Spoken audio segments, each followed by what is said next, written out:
Chapter 871. Marin spoke quickly, but there were still some who couldn't control their impatience. Not far behind Marin, a loud and clear voice rang out. 4 out of 7, the most important one is more or less confirmed. What are we still talking about here? Let's just do it. General Corney, the association's intention is not to make a rash judgment. Considering the Blood Flame Order's past strength and performance, isn't there still that Mr. M.O.? Marin took the opportunity to explain, due to the lack of time, from the channels we currently have, this Mr. M.O. has no official information at all. Everything we can find is suspected to be fake, then what's the point of talking? It's definitely an impersonation. And looking at that bear's heart and leopard's guts, he can't be weak. If this guy wasn't an extraordinary. Ahem, wouldn't some people who bully the weak and fear the strong have already swallowed him into their stomachs? When the attendees heard General Corney's tone, they thought they would hear some sort of live stream eating sh*t or something along those lines. In the end, this guy turned cowardly so quickly. Evidently, his impatient tone just now was a sign of him trying to instigate others. For a moment, cold laughter rang out. Although this General Corney had the title of general, he did not actually belong to the military. Instead, he was the leader of a private armed force active in the Central and North Africa region. Although this guy was an extraordinary, he was famous for being shameless. Today, he could be the guardian of a city, and tomorrow, he could be the leader of a vagrant raiding squad. His big mouth could be said to have been somewhat restrained in recent years, but he would still reveal his true nature from time to time. But there were still many people who were willing to cooperate. Not far away from Tian Bang, someone played the role of a sidekick. It's not strange to impersonate someone, but there are dozens of extraordinary in the world, and they're all familiar with each other. So who could it be? Tian Bang tilted his head to take a look. He recognized Sasito of Moose City in Northern Europe. He was a feminine man who was the complete opposite of the common impression of Vikings. He had been active in the fashion industry for a period of time, and had a knack for praising and ruining people. It was said that he did not get along with Her Majesty Empress Wu. Now, a soft knife could be used to stab someone, and it could also be fatal. Compared to Sasito, General Corney was already a straightforward person. He stretched out his pitch-black palm and rubbed his fingers in the air a few times. That candidate, all of you must have molded it in your hearts. Halfway through his words, he saw Ouyang Chen's gaze directed at him. Behind the glasses, his gaze was calm and clear, like a colorless lake, but it could also be said to be like a polished blade. General Kenny was terrified once again. He chuckled and did not say anything else. Everyone wants to snatch food, but no one is willing to stand out. Compared to ordinary people, the mental world of extraordinaries doesn't seem to have any significant difference. After transcendence, there's no such thing as sainthood. Dr. Pan and Tian Bang conversed through a private channel. They spoke much more casually under these circumstances.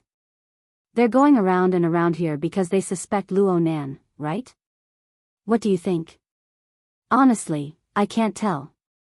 Tian Bang knew that the extraordinaries around the ring-shaped meeting platform had invited him over to listen to the meeting only because of his special relationship with the Blood Flame Order. They wanted to obtain more insider information and make a more accurate judgment. This gave Tian Bang a strange sense of self-awareness that he was a traitor. But even if it was out of personal interest, after he digested the information he had prepared for the meeting, he still spent a lot of effort to observe Mr. M.O. Tian Bang had some harvests.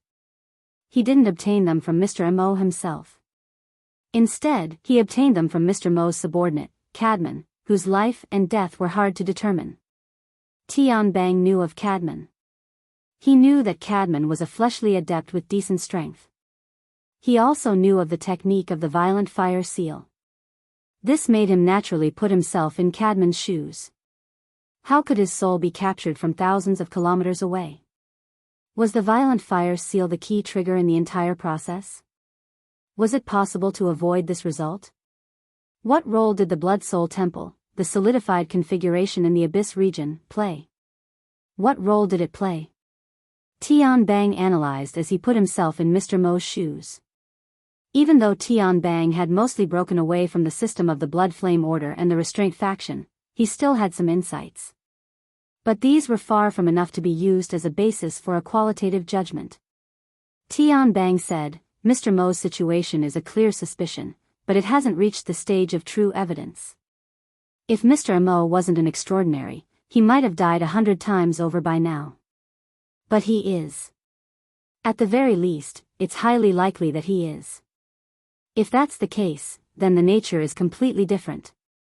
Dr. Pan, with the rigorous attitude of a researcher, gave a reasonable discussion. Up until now, this Mr. Mo hasn't shown any solid evidence that he's an extraordinary. On the contrary, he's been too vague. Tian Bang laughed. To play with a person's soul in the palm of his hand from thousands of kilometers away. What kind of level is this? That's because he's dealing with his own order's believers. 2 of the leaders of the 3 great orders have come. Perhaps you can ask them how they deal with undevout believers. Is it possible to do things so beautifully from thousands of kilometers away? We've also done a few models of the Blood Soul Temple. If we consider the optimal solution, Tian Bang shook his head. Don't mention those kinds of wild guesses. Besides, doesn't optimal mean most dangerous? Everyone has to leave a way out for themselves. When it comes to extraordinaries, it's never too much to be cautious. It's been a bit better these past few years. There aren't many cases of extraordinaries fighting to the death, but every time it happens, it shakes the entire world. There's no need to talk about Gong Qi. A few years ago, Jin Buhuan was completely influenced by a nuclear bomb. Dr. Pan, didn't you research there for a period of time? Dr. Pan slowly nodded. Yes. It was in that volcanic area. In comparison, Jin Tong died the most sullen death. He was finished without a sound. He only left behind a mountain of bones for the people of the world. Oh. Suddenly, a new train of thought opened up in Tian Bang's mind. Perhaps, it seemed, it was possible. He found a new piece of evidence. Mountain of Bones, Blood Soul Temple, and the headband that fell into Luo Nan's hands in the end, an electromagnetic ability user. Jin Tong was an electromagnetic ability user.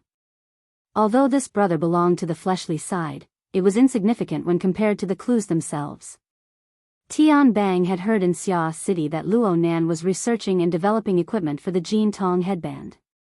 There was a period of time in the past when Luo Nan used the Jin Tong headband to control some sort of advanced civilization's inheritance.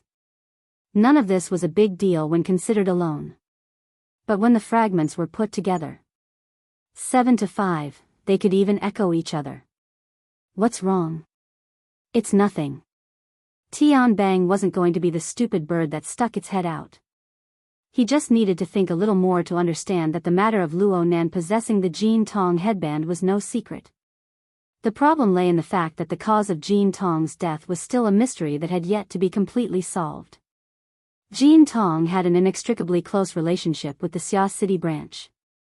No one knew how deep the Xia City branch's involvement went. Her Majesty Empress Wu had sent Jin Tong flying. What happened next? To what extent could Ouyang Chen's protective behavior reach? How many supporters did the Xia City branch have in regards to this matter? Sympathizers? Dealing with an extraordinary was on a completely different level from dealing with 2, 3, or even more extraordinary. One had to be prepared for a local war, or even a world war. Tian Bang felt his finger move away from the nuclear button. In order to strengthen his will, he emphasized once more, the possibility of Professor Luo and Mr. Mo being the same person is extremely small. At the very least again. Dr. Pan hated this sort of vague wording. Tian Bang pursed his lips. Anyone who comes from the Blood Flame Order and has received the Order's knowledge system, such as myself, would find it hard to accept that a person who had absolutely no contact with the Blood Flame Order half a year ago can now perform an anatomical analysis of the Blood Soul Temple and the believers under the Blood Soul Temple system. These points of knowledge are very difficult, okay? Dr. Pan sighed. Fine. Even if they aren't the same person, it doesn't seem to be a problem if they have a cooperative relationship. Perhaps. Tian Bang was saddened by his own brain. He couldn't help but ponder along Dr. Pan's train of thought. When did the two begin to cooperate? At the very latest, it wouldn't be later than Jean Tong's death. That was in early December of last year. Mrs. Halder and the others fled Xia City in early November. If they had already reached a cooperative agreement back then, the one who died that day might have been Tian Bang himself. The problem was that the two sides were quite unhappy because of the matter of the Soul Order at the end of last year. But looking at today's information, this Mr. Mo was clearly standing up for the remnants of the Soul Order. The clues were fighting with each other. Besides, this line of thought was still unable to explain Mr. Mo's origins. Looking at his attainments in the foundational techniques of the Blood Flame Order, he was simply an ancestor who had been hidden from the world for many years. But ever since the order was founded, Tian Bang had a precise grasp on the birth, aging, sickness, and death of all the powerful figures of the order. He was certain that the Blood Flame Order hadn't had such a hidden ancestor-level figure in the 40 to 50 years since it was founded. Actually, he was a visitor from beyond the heavens. The corner of Tian Bang's lips twitched. This was too fucking roundabout. No wonder President Abner and the others were hesitant. Mr. Mo's entire being was hidden in a dense fog of fragmented logic. At this time, Marlon also expressed a similar point of view. Due to the limitations of the Apocalypse Laboratory's observation methods, we have no way of obtaining more information. Our analysis of this Mr. Mo also stops at the surface. We can't see clearly or see through him. Speaking up to this point, Marlon suddenly changed the topic and launched a sudden attack. The Pope of the 100 Collections is the host in this aspect, and he has set up a grand scheme to illuminate Osaka City. Presumably, he has an even more exquisite view. The Pope of the 100 Collections didn't have the slightest reaction of being attacked. He spoke in a logical and logical manner, neither hurried nor slow. It was as if he had long since prepared for this. I can't say that he is exquisite. It's just that he has seen things a bit longer than others. In my opinion, this Mr. Mo's exquisite control over the power of the Abyss region is something that none of us here can compare to. Chapter 872. Fine control? Isn't it better to just say 7 out of 5? Someone in the venue immediately deciphered the Pope of Baiji's verbal technique. In fact, it was 7 out of 5, if it was really a gang.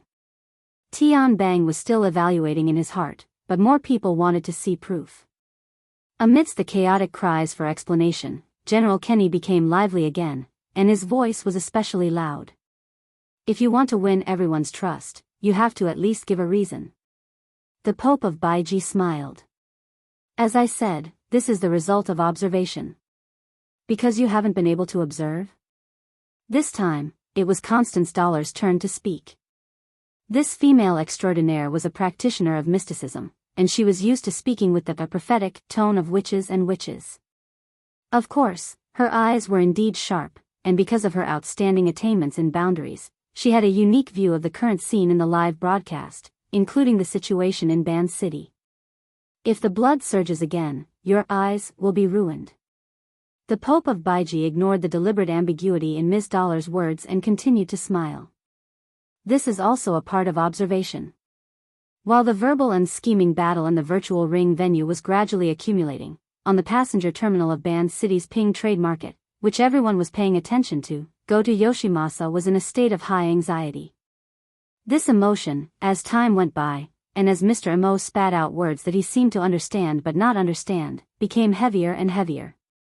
Especially in Ban City today, the boundless light behind the fish-scale clouds that filled the sky should have been his greatest reliance. But at this moment, as the midday sun shone down, he only felt as if there was a blade on his back. The heat continuously seeped into his body and accumulated, but he couldn't find a channel to vent it. In fact, there was, and the channel was the eyeballs embedded in his eye sockets. The heat radiated from the sky was originally used by this pair of special eyeballs, in order to break through Mr. Mo's external appearance and directly to his deep essence. Goto Masayoshi once felt that he could do it. He had the support of the Fusang Divine Tree system. He also saw that Mr. Mo was using methods that exceeded the limits of people's imagination. In theory, this person must also use power that exceeded the limits of people's imagination. Under such circumstances, the black box, created by the cloak, could not be maintained in a perfect and flawless state. This was also the time for this pair of eyeballs to realize its significance. However, until now, the cloak was still a cloak, and the black box was still a black box. He still couldn't break it. Goto Masayoshi could only think like this. With Mr. Mo's ability, most likely dealing with Cadman and his kind would be as easy as flipping his hand, like the clouds and the breeze clear, and would not reveal the least bit of a clue. So, more than once, he hoped that Captain Jimmy would be able to use his hands to create the conditions for him, the eyes, to observe. However, after that detestable bastard suffered a loss, he hid in the tin can and pretended to be deaf and mute. When he was forced into a corner, he even boasted back, "I have a more important mission." This coward. Of course, Goto Masayoshi knew that Captain Jimmy had a backer. However, who didn't have a backer? The problem was that Goto Masayoshi's own backer did not have any new arrangements. Actually, Goto Masayoshi had never accepted any arrangements. He and his heavenly state warriors were just relying on the wild growth of the Fusang divine tree.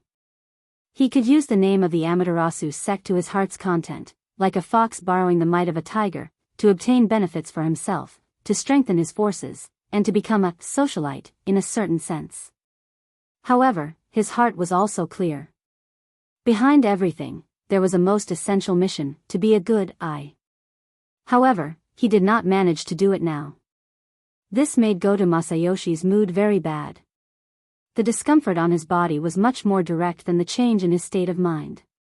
The eyeball was still continuously gathering sunlight energy, trying to penetrate the cloak on Mr. Mo's body, but it could not find a breakthrough point.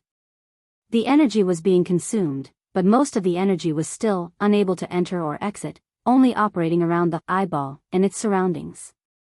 Goto Masayoshi felt that his head was swelling, especially around his eye sockets. That pair of special eyeballs seemed to be squeezing out bit by bit.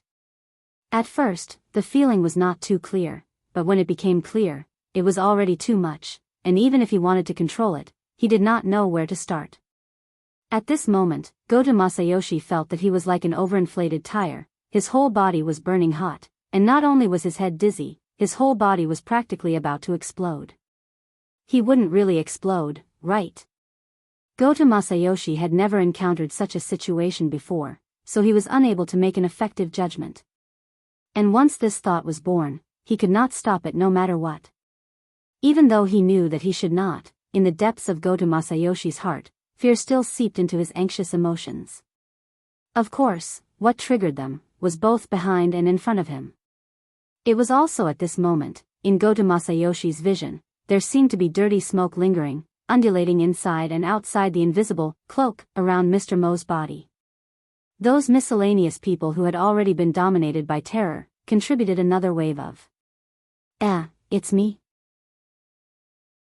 Goto Masayoshi suddenly realized, his heart suddenly sank, but the special eyeball still faithfully and objectively reflected all the changes that had happened. It allowed Goto Masayoshi to see clearly what kind of interaction had formed between the negative emotions that were born in his body and Mr. Mo's previous interactions. Wait, a chance. Goto Masayoshi's thoughts once again lagged behind the reaction of the eyeball. The sunlight that filled the sky, under the support of the Fusang Divine Tree's great divine treasure system, formed an extraordinary connection with Goto Masayoshi's special eyeball above the normal laws of physics. After that, Goto Masayoshi felt that his body seemed to have entered a kind of transparent state, creating the best conditions for the sunlight that was projected over. Most importantly, Goto Masayoshi's thoughts had actually participated. As a kind of targeting tool, it had specified the direction and target of focus, and had received the feedback information. At this moment, Goto Masayoshi followed the smoke and saw even more. He saw the trajectory of the smoke circulation, including some of the details of the operation and transformation, and thus naturally discovered that the cloak and the black box belonged to a kind of tight and exquisite energy structure, yet still maintained a highly integrated state with the real world. Because of the integration, they were one. It's this. Goto Masayoshi never would have thought that the difficult problem that had been dragging on for a long time would actually have a breakthrough because of his own fear. He also didn't have the time to think deeply about the problem inside, only doing his best to memorize and analyze, trying to dig out even more things. He had already seen the light. Everything was difficult at the beginning. Very quickly, his vision suddenly slanted, completely leaving its original focus. His entire vision was also affected, swaying back and forth. Swaying? The so-called swaying was actually swaying back and forth. It felt like the eyeball wasn't embedded in the eye sockets, but rather attached to some thin string. His randomly swaying vision, in the blink of an eye, he rearranged the situation around him. Mr. Mo, mushed-mouth ape, the cowardly Jimmy, his terrified subordinates, and the veterans that he had forcefully dragged over to confront, and so on. Why are all these guys looking at me? And with that kind of gaze? What is this? In his swaying vision, a thicket of blood, flesh, nerves, and bones appeared. It was malevolent and ugly, and emitted an ominous aura of death. It was still burning. Chapter 873. Goto Masayoshi could see that at the top of the burning bush, there was two fruits. On it, there were intermittent embossed lines surrounding it, some thick, some thin, some green, some red. That was blood vessels. His consciousness trembled violently. His thoughts and the veins in his blood vessels merged together, and he suddenly understood what the fruit on the bushes was. That was his eyeballs, at least in name, they belonged to him. The two eyeballs reflected each other, combining with the flesh, bones, and nerve functions at the back, piecing together a complete field of vision, and also reflecting the truth. That was the bloody truth that Goto Masayoshi would never be able to experience under the framework of being a human. At this moment, all of Goto Masayoshi's mind was smeared with strange and dazzling colors. There was no logical relationship between each color, and that was the color of collapse. Even so, Goto Masayoshi was still attracted by this pair of eyeballs, and he could clearly see that the smoke of his negative emotions was wrapped by the essence of his flesh and blood. A part of it was left in the burning bush, which was also the rule system of the great Fusang divine tree. It was the accumulated heat of the sunlight that couldn't be used, and it was the final, meaningless venting. As for the other part, it was together with the people on the passenger terminal who were already seized by fear, together with the same color of emotional smoke. Under the drive of an invisible force field, it was thrown into the depths of the cloak around Mr. Mo, and it was thrown into an incomprehensible level. Although it was incomprehensible, he finally saw it. The pitiful quality that belonged to him was twisted, torn, and completely evaporated in the cracks of the opposing rules. The last of his rationality ended here. Goto Masayoshi had no meaning left, and what was left was only the burning flesh, bones, and nerves. And these very quickly lost the outline of the human organs in the flames. Only that pair of eyeballs, that were still filled with blood, were shaking in the flames, emitting a demonic light. And it was also at this moment that the passenger terminal finally rang with a scream. The heavenly citizens that surrounded the area were certainly a collection of violent people from Ban City, and there was no lack of ability users among them. But when this scene unfolded in front of their eyes, it still broke the nerves of quite a number of people. They had been soaked in fear for too long, and they just lacked a trigger that would allow them to collapse. Plop plop, in the chaos, some people were directly pushed into the lake, subconsciously struggling, and even dragged their companions down with them. 2 to 3 people fell into the water, creating a huge splash, and also caused a slight wave on the shore. The undulating waves naturally spread along the embankment. Some of them even slapped a thick thigh covered in scales and fine hair on the side. A part of the deep purple mouth, and a part of it, and a part of it, a part. A part of the thin smoke flowed in and out, as if there was a high temperature and poison intertwined. A part of it. A part. A part. A part. Thin wisps of smoke flowed in and out of the deep purple slit. It was as if high temperature and poison were intertwining with each other as the lava saliva spurted out. Ah! It was unknown who took the lead, but a group of violent people scattered in all directions. At the same time, more people were knocked into the lake, and as they struggled and screamed in the water, what little order there was fell apart. It's a little ugly. In the virtual ring venue, the Pope of the 100 Collections sighed, looking a little disappointed. No, it's very pretty. Constance Dollar continued the conversation with the Pope of the 100 Collections. This was not a deliberate bickering. At this time, among the various audiences who were watching this live broadcast, a considerable part of them were in favor of Ms. Dollar. What they were watching, of course, was not the chaotic and vexed, heavenly citizens, on the distant dock, but the entanglement and collision of Mr. Mo's cloak and the forest of burning flesh and bones in the process.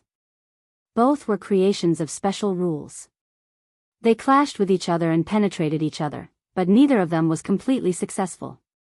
This was a confrontation at the transcendent level, but because it was a live broadcast, the corresponding turbulence in the abyss could not be seen. However, it was precisely this half-concealed, half-restrained wrestling that made it all the more obvious. Every audience member, or at least every extraordinaire, had their own guesses. The vast majority of them kept their thoughts to themselves, but there would always be people who would express a very special kind of expression. This Mr. Mo seems to be a gentle person.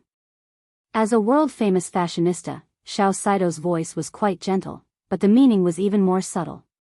Don't you prefer the tough type? Someone asked. Xiao Saido did not mind and continued, don't you think so? Up until now, the Pope of the 100 Collections has exhausted nearly 40 rounds of rule changes, burning up the last bit of material carrier, but still unable to find out Mr. Mo's background. Is that so? Hee hee.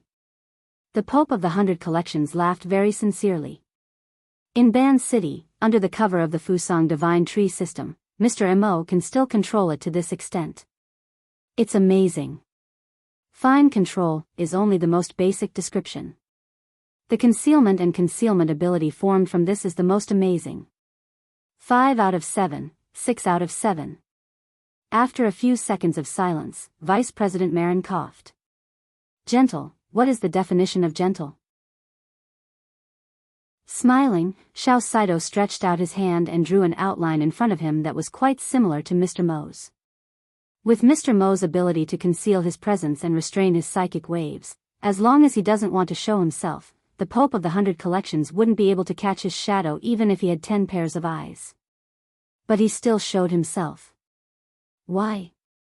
At least from what I've seen and understood so far, he's standing up for his subordinates and partners who are in trouble. He's providing them with protection and support, and he's not hesitating to put himself in danger. This way of doing things, isn't this a gentle heart? Xiao Saido's embellishment sounded very praiseworthy and high praise, but anyone who knew him well would feel a cold slippery snake wriggling in their ears and chest. This is, how does the Pope of the 100 Collections do things? Even Dr. Pan could figure out the meaning behind it. Faint boos and laughter could be heard in the hall. Xiao Saido accepted it calmly. He didn't want to hide it anyway. He was 6,000 or 7,000 kilometers away from Ban City. No matter what, he wouldn't be able to get the first prize.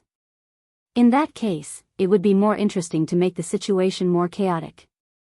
But the problem was, would Mr. Mo, who seemed to have popped out of a rock, really do what Xiao Saido analyzed? Would the Pope of the 100 Collections and the Amaterasu order under his rule believe in this judgment? Interesting angle. The Pope of the 100 Collections' tone didn't have any interesting reaction at all. The smile on his face had faded, and under his bald head, his entire face was indifferent. You might as well think of a few more good ideas like this. Just one, I can't entrust the foundation of Ban City to this so-called gentle heart. It was obvious from his words that the Amaterasu order, or at least the Pope of the 100 Collections, wasn't too willing to go against this Mr. Mo in Ban City. As for true God Qianju, well, he might already be rubbing his palms together. At least for now, the Pope of the 100 Collections was still steering the ship, very quietly and honestly asking for opinions. Are there any other possibilities? Why would such a person appear in front of people at this time, at this moment, in this way? This is a question that I can't answer no matter how much I think about it. Why don't you all give me some suggestions? That's right, why? Intentional, unintentional, active, forced. These high-end ability users with rich experience could easily think of dozens or even hundreds of possibilities. But every possibility had to be supported by sufficiently solid logic. Then again, at their level, logic wasn't a necessary consideration. For example, the cause of this meeting. Gong Chi had already been dead for half a month. The Ability User Association had been searching for him all over the world, but there had been no progress at all. Suddenly, such a person had jumped out and openly displayed his deep suspicions. Moreover, it was in the territory of two top-notch extraordinaries. What logic was there to speak of in this? What do you think is going on? Dr. Pan tried to discuss with Tian Bang again. But this time, Tian Bang didn't join the conversation. Coincidentally, an order had entered his mind through the channel of the health pod. Major General Tian, the meeting hopes to understand the information related to the blood flame order and the Jin Tong incident. Please be prepared to speak. 6 out of 7 was not enough. Was this a 7 out of 7? In the end, there were still people who couldn't stay idle within the restraint faction. The first thing Tian Bang reflected upon was his own self-control. Then he considered on an even broader level, Mr. Mo's sudden appearance meant that there was nothing else he could do aside from the blood flame order as a clue. The blood flame order was a secret order. Actually, it had been a rather well-known organization in the inner world for several decades. Everyone knew the ins and outs of the order. There wasn't much meaning in digging further. But if he could solidify the relationship between Luo Nan and the blood flame order, then the monotonous clues would immediately be plentiful and three-dimensional. Back then, the hill of bones in the seas outside of Xia City had long since spread into the eyes of millions and millions of ability users in the inner world along with the broadcast signal. Was there a lack of 2 or 3 people among them? Which big shot of the military wanted to decisively take a side? Or perhaps this was a higher level of sitting on top of the mountain to watch the tigers fight? It was fine to show one's stance, but did they ask for the opinions of others? Tian Bang reflected upon himself for the second time. Was it because he had been acting far too easy to bully in the outside world? So much so that any random Tom, Dick, or Harry dared to use him as a gun? Dr. Pan. Have you checked the communication privileges of the experimental center recently? This, I'm not too sure. What's wrong? There's a spam message coming in. You guys are quite open-minded. Tian Bang used his own privileges to form an overlay as he spoke. He adjusted it to the highest level of non-combat readiness. It wasn't to the extent of cutting off internal and external communications, but at the very least, there needed to be some sort of identity verification. Of course, he was currently in the midst of a human experiment. The verification work was handed over to his young but reliable aide, Lieutenant Colonel Zhu Ling, to handle. As for the spam message in front of him, what was the point of mentioning it?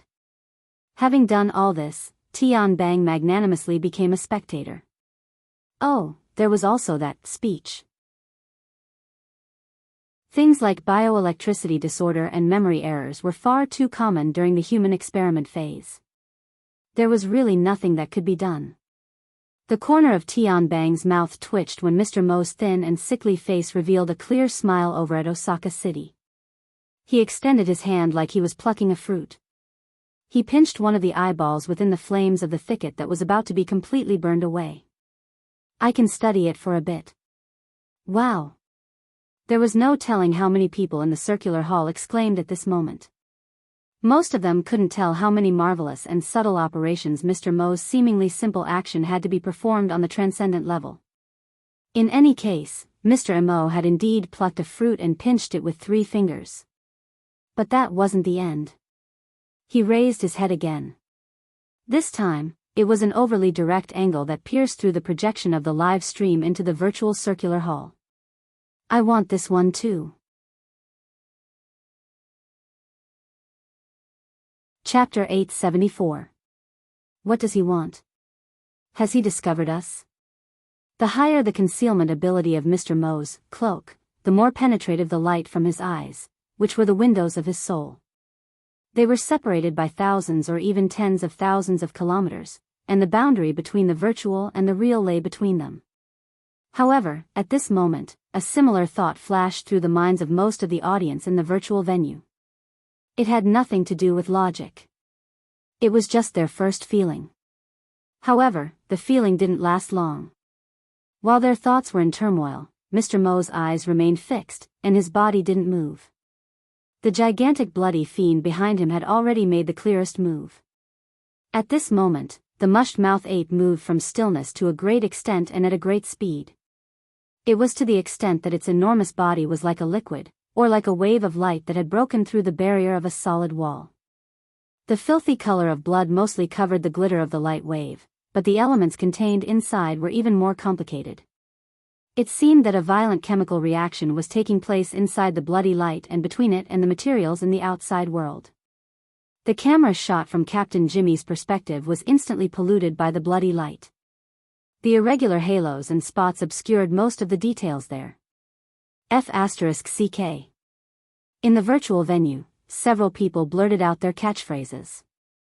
The problem was that the terrible effect of the live stream did not improve because of their curses. On the contrary, the bloodstains, halos, and spots were still unscrupulously expanding, smearing and polluting their visual field. In the end, they almost lost the meaning of analysis. There were only deformed bloodstains that interweaved into twisted and ever-changing patterns that were changing rapidly. The problem of the live stream continued to worsen, and there was no sign of it getting better. What's going on?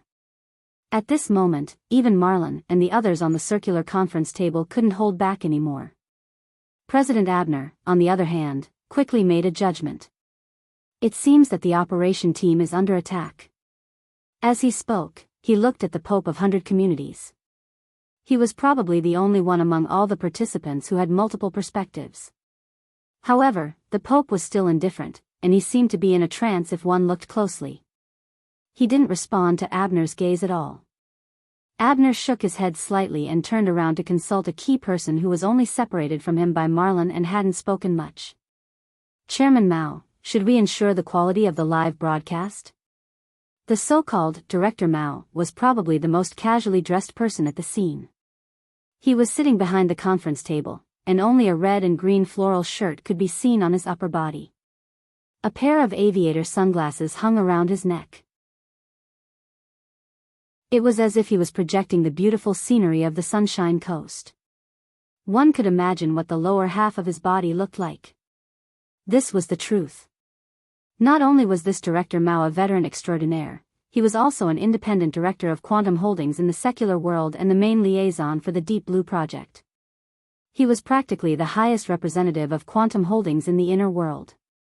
However, unfortunately, he was currently on vacation and was in the Gold Coast. He was forced to attend the meeting, so he was somewhat unwilling and yawned non-stop. However, at this moment, his expression finally tensed up. The vertical wrinkles on his forehead also stood up, and he looked very serious. That's right, we are now an operation team directly under the Apocalypse Laboratory, and we have been attacked. This is a very serious matter.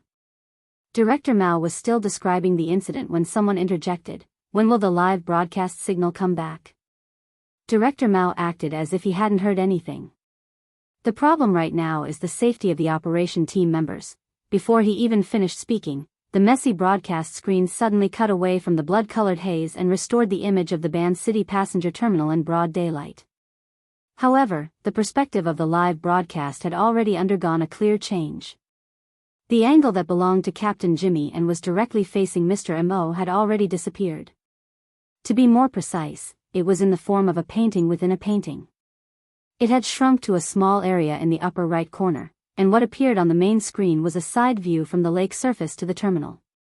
From this angle, only half of Mr. Mo's back and shoulders could be seen as he sat in a wheelchair. There was also the ever-expanding anomaly that had already lost its flesh and was more like a translucent bubble of lava than an area of 20 square meters in front of him. F***CK, what is that?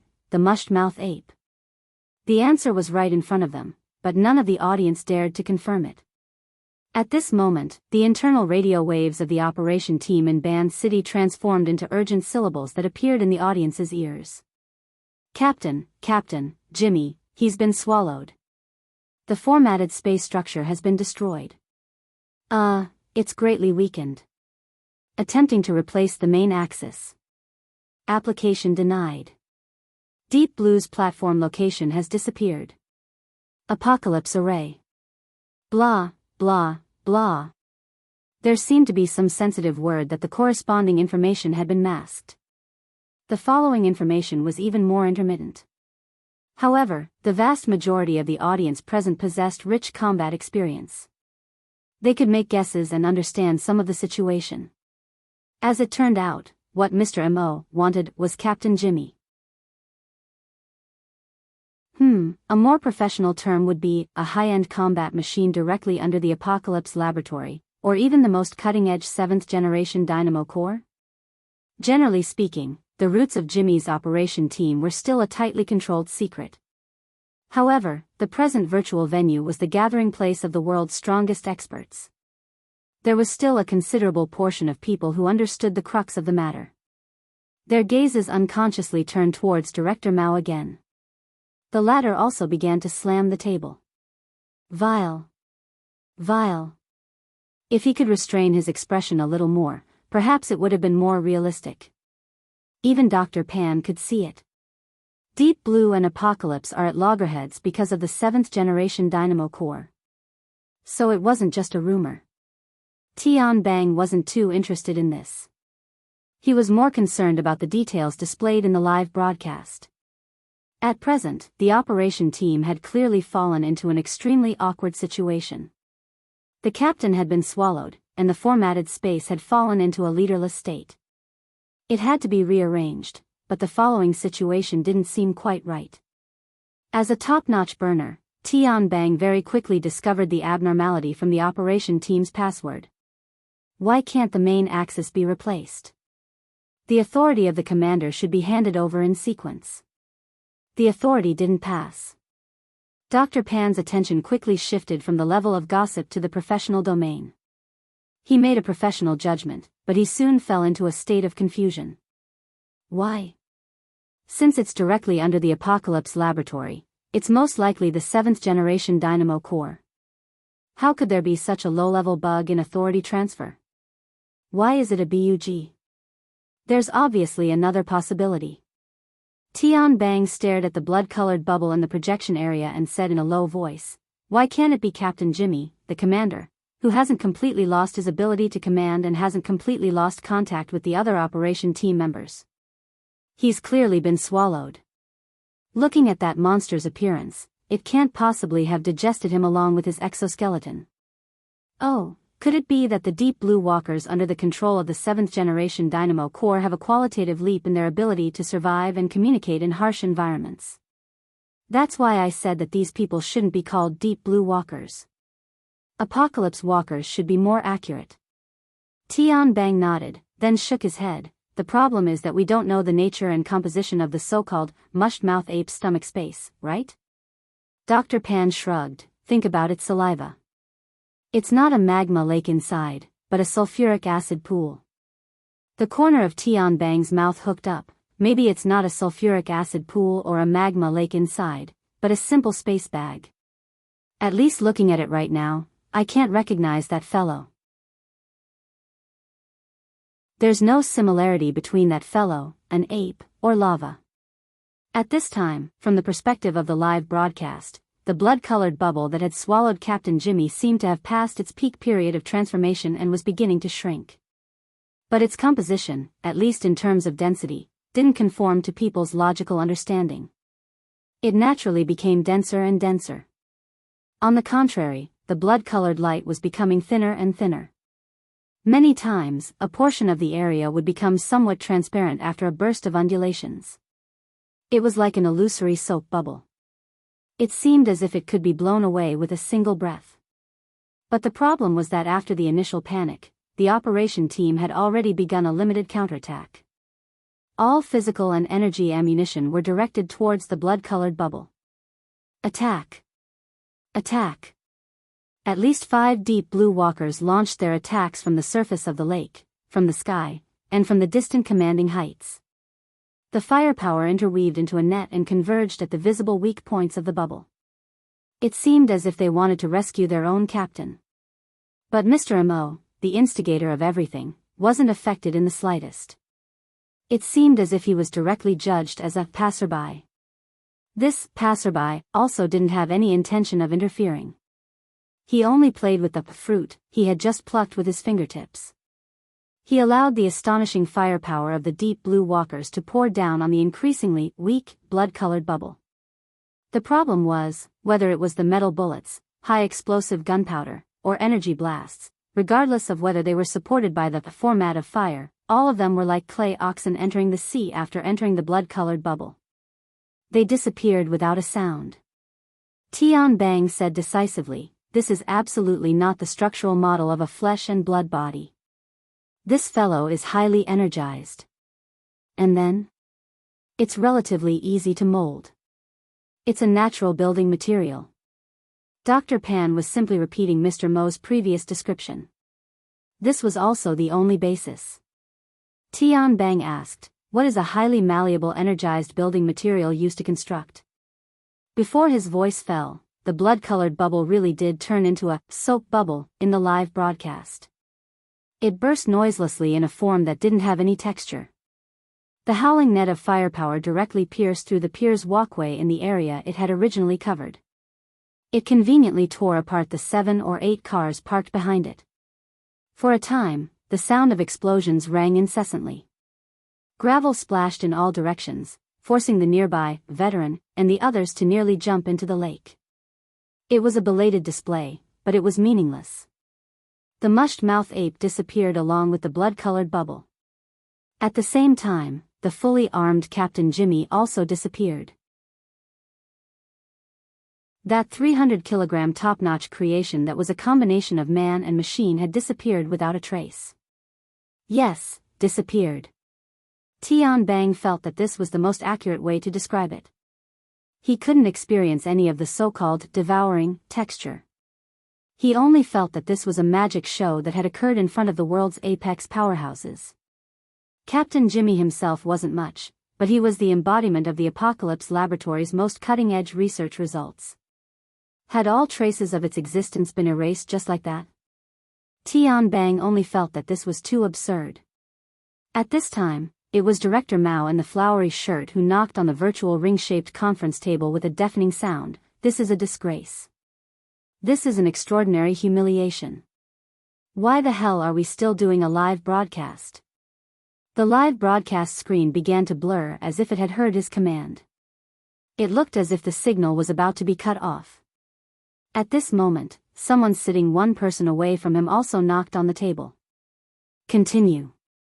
Abner's feminine voice was piercing like a sharp blade cutting through the air at this moment. Just a few milliseconds later, at least 3 to 5 powerhouses said in unison, "A painting within a painting." Chapter 875. It turned out that among people of the same level, there were some who were sharper than others. Similarly, there were also some who were more reserved. If not for Director Mao's order to cut off the signal, even if the extraordinary audience had seen through the trick, they wouldn't have exposed the truth in a tone that bordered on losing their composure in public. In front of the circular conference table, Director Mao spread his hands innocently. Under the high-resolution projection effect, the well-developed hairs on his forearms were clearly visible. But in the eyes of many, this extraordinary businessman, who was even more successful than Buhuan Gold back then, had sinister thoughts that were much more complicated than superficial hair. After being reminded, most of the participants stared at the small, picture-in-picture area in the upper right corner of the live broadcast and quickly captured the most crucial information. Captain Jimmy, who had clearly disappeared, had retreated to a corner of the live broadcast, but the filthy perspective that was presented in the form of a picture-in-picture was still there. It was still the same blood-colored spots that were twisted and densely woven. There was no entry point for analysis, but it was still changing and had some sort of vitality. This existence alone had already formed a contradiction with the reality that it had disappeared.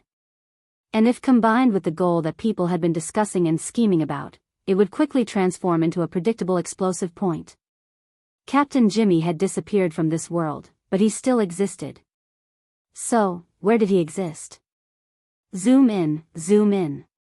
People like General Kenny, who had gone crazy, had already begun to bang the table and jeer, demanding that the live broadcast switch the small area of the picture-in-picture back to the main perspective. His request had not been met. In fact, it was a little presumptuous to obtain more information through a simple live broadcast. Dr. Pan, for example, had his eyes almost popped out of their sockets. He even used the laboratory resources to strip down the transmitted data from the live broadcast and perform corresponding analysis, but he still couldn't find any pattern. He asked Tian Bang again, and the latter, who was trying to imagine Captain Jimmy's current situation, hesitantly said, "The only thing I can be sure of is that Jimmy's perspective changes greatly, which is completely different from the previous static view of the live broadcast. Extrapolating from normal environmental conditions, he should be moving or even rolling. But if there really is a normal environment should be an extravagant hope. And then? You're already making wild guesses. How can there be anything else?" In fact, Tian Bang had other ideas. The changes in the shape of the blood-colored spots, including the brightness and dimming of the luminosity, and even the ripples caused by the signal interference, there should be some room for further analysis in the future. Perhaps it would be more appropriate to use the recently popular configuration theory? But no matter what, he had to have first-hand information. As for where the first-hand information was, it obviously depended on the provider of the live stream service. If Tian Bang could think of it, the others could as well. "Chairman Mao, what do you think?" President Abner returned to his usual feminine tone. He was neither too fast nor too slow, showing his respectful attitude. Director Mao didn't even blink as he replied non-stop, "I've said it before, this is definitely a vile incident." The Apocalypse Laboratories team stationed in Ban City was hired by the Star Alliance to take on the mission of attacking the cultists. Attacking them was undoubtedly a crime. As partners in all aspects of the Apocalypse experiment, we will communicate with each other. We must quickly reach a consensus and take action against this so-called Mr. M.O., who slaughters the innocent. It was rare that President Abner had the patience to listen to his long-winded speech, or maybe it was because Director Mao spoke too quickly, but he finally found a gap to cut in. "I'm talking about the picture-in-picture." Picture-in-picture? Director Mao appeared to be out of sorts, and didn't seem to be following President Abner's train of thought. The latter smiled and directly pointed it out. "Director Mao, Captain Jimmy's perspective is still there, isn't it? He seems to still exist in a certain area and maintains signal contact with the outside world. Of course, we don't know if this is purely a signal from the equipment or if it's good news that both the human and the computer are still there. But before the results are confirmed, we should. In fact, everyone has more positive expectations." Director Mao looked around. Sure enough, there were only two types of people in the virtual venue, those staring at the live stream and those staring at him. These people cast the so-called positive expectations gaze at him. Their eyes were bright and burning. Speaking of which, when he voted in favor of sharing the live stream resources, he didn't expect this situation at all.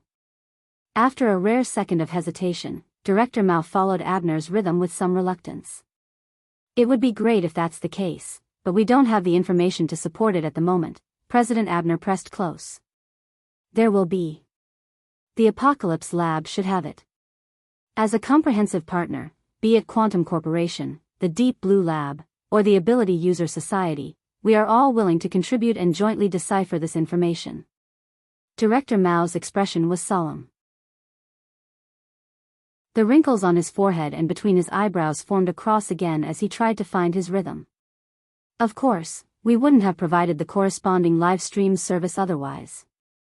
As everyone can see, the price is heavy. Speaking of which, at a time like this, the efficiency must be higher if we directly face the key issues and key people. Pope of the 100 Collections, what do you think?" This was an excellent shift of the ball, and the method of blurring the focus was excellent. The participants began to look in all directions and listen in all directions. At the same time, they paid attention to the size of the live stream as well as the topic of conversation in the venue, for fear of missing a crucial detail. The Pope of the 100 Collections was also smiling, but he also took a longer time to respond. That's why I've been asking for everyone's opinion. Now that things have come to this, is Mr. Mo being driven by a tender heart, or is he trying to declare something? Only by unraveling this riddle will we be able to take corresponding actions later on. Because of Director Mao, the live stream provided by Deep Blue, and the Apocalypse Lab, as well as the collected information and data, we might have found an opportunity to crack this riddle. Alright, it was back to square one again. Director Mao was sure that he had been cruelly surrounded, but he couldn't blame anyone else. After witnessing the unexpected harvest of the picture-in-picture, his greed had arisen on the spur of the moment, and it had aroused public anger. Again, who would have expected that Mr. Mo would actually make such a big mistake and present the place that everyone coveted in front of everyone in such a manner? It was that place, without a doubt, right? Up until now, all the heavyweight conclusions were just inferences. But the continuous changes in events, although not to the point of being a solid hammer, were still like the chisels in the hands of craftsmen, knocking down the originally thick and heavy barrier bit by bit, exposing the outline of the truth. From now on, all that was needed was a little bit of imagination to more or less sketch out the entire truth. It was precisely this little bit that made the high-end people present wary, but it also inevitably stimulated gambling-like expectations. At times like this, as long as they were a little bit earlier than others, Captain Jimmy, who was a little bit earlier, and the Apocalypse Lab behind him, thus became the target of everyone's jealousy. Director Mao couldn't cut it in time, and couldn't cut it, so he naturally became the target of focus fire. Now, apart from throwing up his hands, he could only say some strange words and mock himself. You've gone around in such a big circle, but you can't even strangle someone to death with a knot. Why bother? Besides, he's right there. Just ask him directly. Ask? There was a sudden momentary silence in the virtual venue. Director Mao's words actually didn't have the effect of striking a blow to the head. They were just absurd. Would Mr. Mo pay attention to you directly if you asked him directly? But on further thought, if he didn't pay attention, why would he openly expose himself? For a moment, the venue was filled with hesitation. A considerable number of them looked at one another, till someone ventured, "Why don't we have a talk? Talk about how to take Gong Chi's old life? Shut up, you old bastard. Let's talk about serious business." Who's going to talk? At this moment, the operation team's rescue operation had already lost its meaning. A few Deep Blue walkers stopped. They stopped at the scene of the incident with a dignified and awkward posture. Stopping was already like this, so there was no need to mention going forward to talk. If they forced it, it might be another Captain Jimmy. As for the last person to talk to Mr. Mo, Goto Masayoshi, he had already died without a complete corpse. The surrounding heavenly nations people had also pretty much dispersed. Looking around, there was actually no one suitable to talk to Mr. Mo in the vicinity of the passenger terminal. It really isn't easy to find someone. Their status isn't equal. The Pope of Baiji rubbed his bald head and smiled amiably. Why don't I go ask? Someone immediately objected, don't. It was so unpleasant just now. It won't look good if we fight again because of a disagreement. Of course, the synchronized translation of the participants was, what if you take the opportunity to secretly give it to him? That being said, if the Pope of Baiji wanted to take the initiative to communicate with Mr. Mo, no one present could stop him. Perhaps it had already begun. In a moment of desperation, someone spoke indiscriminately. Why don't we let this person participate as well? Let that Luo, someone pass on a message. Fortunately, this person didn't break his brain from the anxiety. He forcefully swallowed the word Nan back down. Even so, the expression in Ouyang Chen's eyes behind the smooth lenses made him break out in a cold sweat. Tian Bang, who was watching the excitement, let out a heh. Speaking of Luo Nan, when the situation developed to this degree, the sensitive speech came to an end. The affairs of the world were like this. It was better to have less trouble than less trouble. Previously, the secret of the alternate space was guarded to the death. Quite a few people here hated that they couldn't gang up and attack. But once there was a gap, they all thought of playing tricks. To put it bluntly, they were all people with great families and businesses. They could eat and drink to their heart's content just by opening their mouths. Who would be willing to give up wealth and glory and gamble their lives? If Mr. Amo had calculated this point and intentionally acted this way, then his methods alone were enough to show his brilliance. Just as he was pondering, he heard someone shout, "Oh, he's looking over again." Chapter 876. Everyone's gazes turned to the live broadcast at the same time, but soon, intermittent boos rang out. The reason was simple. The one looking over wasn't Mr. Amo, who had been a passerby for a long time, but the female assistant behind him. The first person to issue a warning was an extraordinaire. Even in the circle of his own kind, being directly looked down upon like this was quite humiliating. It was hard to avoid a few retorts. "Are you all blind? What did Mr. Amo just tell her? Is that so?" "It seems so," someone testified. Mr. Amo had indeed called out to Ian Lo, and the latter had bent down to listen carefully. Since it was a side view, it was impossible to see what he had instructed her. But in a few seconds, Ian Lo straightened her body and turned her head slightly, giving the camera a clearer view of her side profile. The camera and the line of sight were at the wrong angle, but it was obvious that Ian Lo was looking in his direction. At this moment, Mr. Amo nodded to the veteran in the distance. He extended his thumb and pinky and made a hand gesture, indicating that he had something to do. The wheelchair beneath him turned around nimbly and headed towards the cruise that was docked at the pier. He had actually left just like that. There were no longer any obstacles between Mr. Amo and the cruise. Perhaps the Fusang Divine Tree's great divine treasure system hidden in the endless sunlight was one, but the Pope of the 100 Communities didn't show any intention of stopping him. There were quite a few people who suspected that this extremely intelligent Pope Empress Dowager had already used her geographical advantage to secretly form a connection with Mr. Amo. Hadn't he already volunteered to do it? After Mr. Amo left, Ian Lo, who had been acting like a personal member, didn't follow him. On the contrary, she turned her body towards the lake and nodded in that direction. The live broadcast paused for a moment.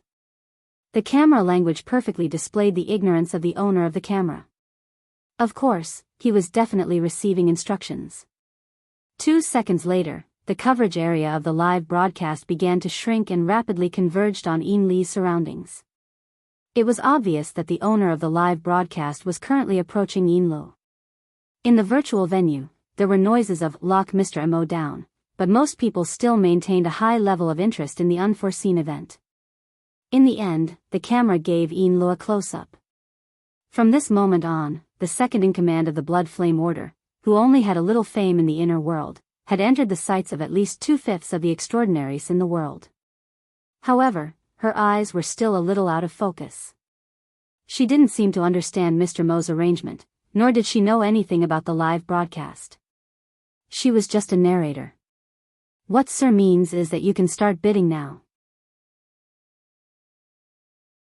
The virtual venue was silent for a short period of time. A considerable number of people looked at each other and exchanged glances. And on a level that was invisible to the audience, the information exchanged in secret should be 1,000 times more than this. With great difficulty, someone finally followed up, "That's direct enough. Are you sure he didn't participate?" Or perhaps, the vast majority of people added a connection in their minds. Their gazes, whether direct or indirect, revolved around Ouyang Chen and Her Majesty Empress Wu. Unfortunately, there was no response. Ian Lo didn't explain further after that. Instead, she turned to the veterans and comforted them. In the blink of an eye, the amount of energy and tongue spent on this had already exceeded the so-called announcement of the price. Moreover, the difference was still growing. This also made all the participants certain that they couldn't obtain any more information from the live broadcast. What made them even more annoyed was that the most crucial picture-in-picture had stopped. It was as if an absurd play had suddenly come to an end. The abstract changes that could cause the imaginations of the extraordinaries present to run wild had suddenly locked onto a single instant. Even if all the participants' gazes were focused on it, they couldn't move it even a little bit. Several seconds later, that small window turned into an irritating snowflake noise that drowned out the last bit of people's thoughts. F***ck, this is provocation. Someone slammed the table and stood up. His stocky figure looked extremely intimidating, but unfortunately, there were only a few who responded. The vast majority of people's thoughts were far from reaching the point where they needed to display extreme emotions. They only grew like weeds and flew around like mosquitoes. What's the meaning of this? Is he trying to show that he can control the transmission of information from the alternate dimension? Why is he in such a hurry to show this? Is he tired of living? Does he really want us to bid that alternate dimension? Cooperation and development? That's so smart. Is he overthinking things? Maybe he's simply saying this to that operation team, to the people behind them. He's saying that he wants to use money to redeem them.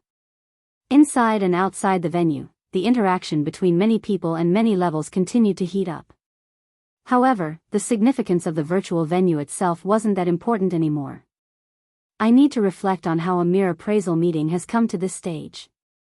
Amidst the buzzing noise of the virtual venue, President Abner gently stroked the yellow beard on his cheek. He maintained a state of communication with Director Mao on Marlon's side, but the topic of conversation changed extremely quickly. The broadcast from T-City has stopped. But I heard that Kadro's soul has returned to his body. No matter what he does, he's still a member of the society. Today, his soul was heavily injured, and the consequences are hard to predict. The society has to do something about it. In a private conversation, Director Mao was much more frank this time. Well, we're the ones who contacted Kadro. As the person directly responsible, we're the ones who can't shirk the responsibility. Don't even think about it. We definitely won't let such important research material go. Is it Tianchi who's not letting it go, or is it Deep Blue who's not letting it go? We can discuss this issue after the meeting. President Abner laughed. Why do we have to discuss after the meeting? Of course, it's not good to end it in a hurry. Why don't we take a break first? The last sentence was directly transmitted to the ears of every participant. Take a break? At present, the situation has already exceeded the scope of the original topic of the meeting. Due to the limitations of the conditions, there are still many people who haven't had the time to attend the meeting and participate in the discussion. For example, His Excellency the Priestess of the Order of Justice. Why don't we take a break for now? Tomorrow, or perhaps a few days later, we can discuss it again. Most of the participants were somewhat tempted. In reality, there were indeed many people who needed to gather their scattered thoughts. They also needed some time and space to settle their thoughts. But then again, if the meeting was adjourned, there was no doubt that it would give some of the true bigwigs the opportunity to form alliances. Perhaps the entire situation would be completely different during the next meeting. It was even uncertain whether there would be a second half of the meeting. Many people fell into a dilemma. The problem was that as the organizer of the meeting, President Abner had sufficient authority to enforce this suggestion. The next second, before some people could voice their objections, Marlon, who had received a signal from President Abner with his eyes, knocked on the table. Then we'll take a break. As for the resumption time, we will inform you later. Someone cursed out loud. However, the broken signal connection turned all of this into meaningless nonsense. Most people didn't have the leisure to care about this. They needed to spend more effort to lock onto the truly meaningful information from this conference that had almost no conclusion. They also needed to use their own connections and other resources to search for the mine and dig out the real gold. Of course, for some people who currently had first-hand information, it would be even better if they could seize the opportunity to capture a new entry point. The plans of the higher-ups always needed to be executed by the people at the bottom. Right now, in the operation team at North Mountain Lake, Team Deputy Mend had received the latest order.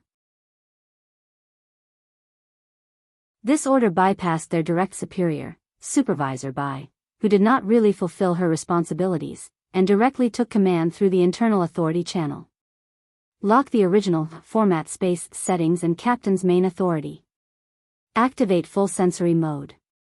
Until there is a clear change of command, maintain this state. Mend confirmed his new supervisor.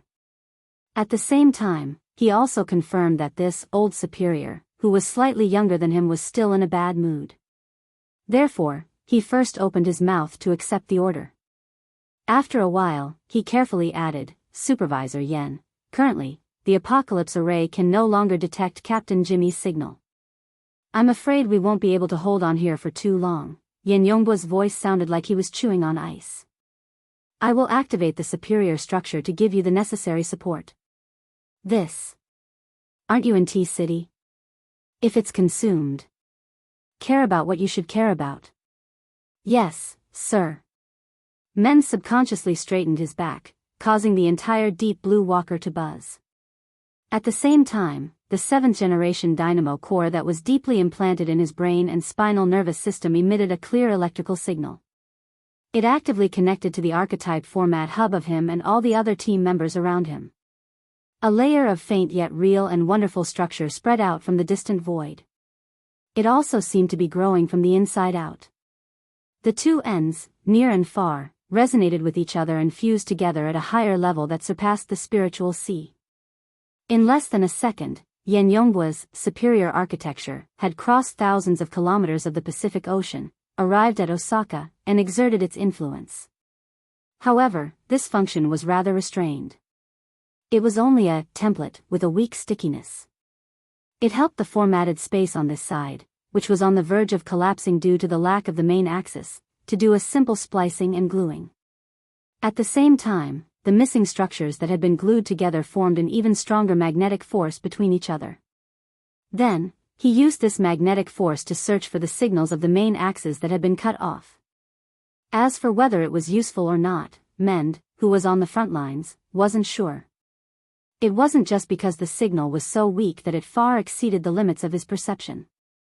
It was also because after the superior structure was laid down, frontline personnel like them only existed as antennae.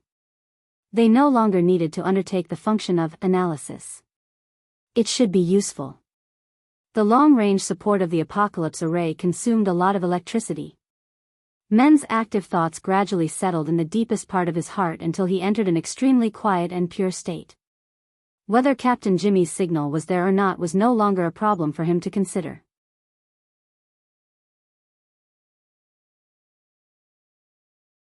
Chapter 877. At the intersection of a certain residential area in Nade District, a black nanny van was parked by the roadside with its engine off. However, Hai Jing, who was in the driver's seat, was not idle at all. Other than answering phone calls, he was adjusting his schedule. When he finally had a chance to catch his breath, he looked at his watch. It was almost 5 minutes past the agreed time. He sighed and made another call. Mo Ya. Open the door. The door at the back opened, and Mo Ya stepped in with her handbag and sat in her seat. However, the other seats were empty. She and Hai Jing were the only two people in the car. Mo Ya tied up her hair and asked, "Where are the others?" Meng Fei took them to the venue first. Unlike some people who are 10 times lazier after one trip to the music festival. By the way, is there a guest at home? I saw people coming in and out of your house. Who would come to visit in the middle of the afternoon? A bunch of annoying people. Let's go. It was rare for Mo Ya to be agitated. Hai Jing didn't ask any more questions. He started the car and changed the topic. Just now, the company's IT department came to ask about a bug in your personal information retrieval system. It's probably a bug in the SCA's debugging system. Next week's event won't be easy. I happen to be working there, so why don't you let me know? Mo Ya? Got it. Mo Ya's irritation clearly continued. Hai Jing felt a little strange this time. He couldn't help but turn his head and wanted to ask, but he saw a slender figure coming out of the residential area from the back window. Roy-won is going out too? It seems like there's an activity at school. Mo-ya opened the carriage door and called out from afar. Roy-won, come here. Roy-won, who was dressed in the school uniform, maintained her silence. She moved over to the side of the car and only replied with a big sis Mo-ya when she heard Hai Jing's greeting. Brother Jing. His words and tone were exactly the same as Luo Nan's. Mo-ya put on the demeanor of an elder sister. Roy-won, go to school? I can give you a lift on the way. What kind of activities did the school have on Sunday afternoons? Also, how was it on the way? Hai Jing felt that something was amiss. He quickly calculated the route in his mind, but in the end, he could only form a large triangle on the map. However, as a manager, she had to solve this problem. He also smiled at the thin and somewhat autistic girl and beckoned her to get in the car. However, Roy-won didn't appreciate it. No need. After simply spitting out these two words, Roy-won bowed in this direction. She was polite and distant, and then directly walked away. Hai Jing raised her eyebrows. Acting like an elder sister, huh? It's because you're here. I have a good relationship with her. The little fellow is independent, so you don't have to worry about her. Yeah, he's just like his brother, a liar. Hai Jing was confused by Mo-ya's words. The only thing he could be sure of was that Mo-ya was currently in a bad mood. It was best not to provoke her. The nanny van started moving, and Hai Jing soon realized that there were many other cars that started moving at the same time. There was one in front, and two behind. They were all very sturdy models of the same model, sandwiching the nanny van in the middle. It was fine at first, but when they left the neighborhood and got onto the main road, Hai Jing's nerves tensed up. Is this kidnapping? Mo-ya snorted. Bodyguards. Hai Jingdo forgot to drive and turned his head to ask, Mo-ya, which big shot has booked you? I hope that's the case. Mo-ya's words had just left her mouth when the car in front suddenly slowed to a stop. The car behind followed, activating the safety distance control function, and the nanny van was stuck in place. Hai Jing only cared about turning his head to talk. He fell forward due to inertia, and his ribs hit the steering wheel. Under these circumstances, he really didn't know whether or not to believe Mo-ya's words. Isn't this kind of bodyguard a bit too rough? A knock on the window rang out, and a tall, thin, and vigorous figure appeared outside the driver's seat. He had a familiar face. Hello, Mr. Hai Jing. Are you free? Hai Jing's ability to recognize faces was quite good. After staring blankly for 2 seconds, he recalled a string of memories from the depths of his heart. Last year's university birthday, the municipal square, the first performance after signing a contract with the band Mountain Creek, the extraordinary person in the underground passageway. Of course, there was also the close relationship between this person and Luo Nan. He remembered that when he first met Roy-won, this person seemed to be there as well. Me, Mr. Chin? It's me, Chini-kun. Chini-kun greeted him through the car window. We meet again. I've just been hired to be Mrs. Mo-ya's full-time driver. Please take care of me in the future. Hai Jing clearly knew that the matter wasn't that simple, but he still asked a very stupid question. Who hired you? You can think of it as Luo Nan. Mo-ya replied from the back seat. It felt more like a sigh. The nanny car started up once more, and Hai Jing had already switched from the driver's seat to the front passenger seat in a daze. As a manager, he wanted to get to the bottom of things, but he didn't know where to start. As his line of sight shifted back and forth, he suddenly saw Roy-won, who had just left coldly, burying her head into another flying car near the entrance of the residential district. It was a sports car with a more distinctive style. The sports car quickly started up, and soon it ran alongside them. The driver of the car even pressed down the window to greet them. Teacher Cat Eyes? Cat Eyes gave him a smile from the driver's seat. The car sped up, leaving the fleet of cars behind in the blink of an eye. For some people, the world has already changed. It's quite troublesome to adapt to it. But in this sort of situation, they still want to hide it from everyone, especially from their family. This is undoubtedly making things awkward. It's meaningless.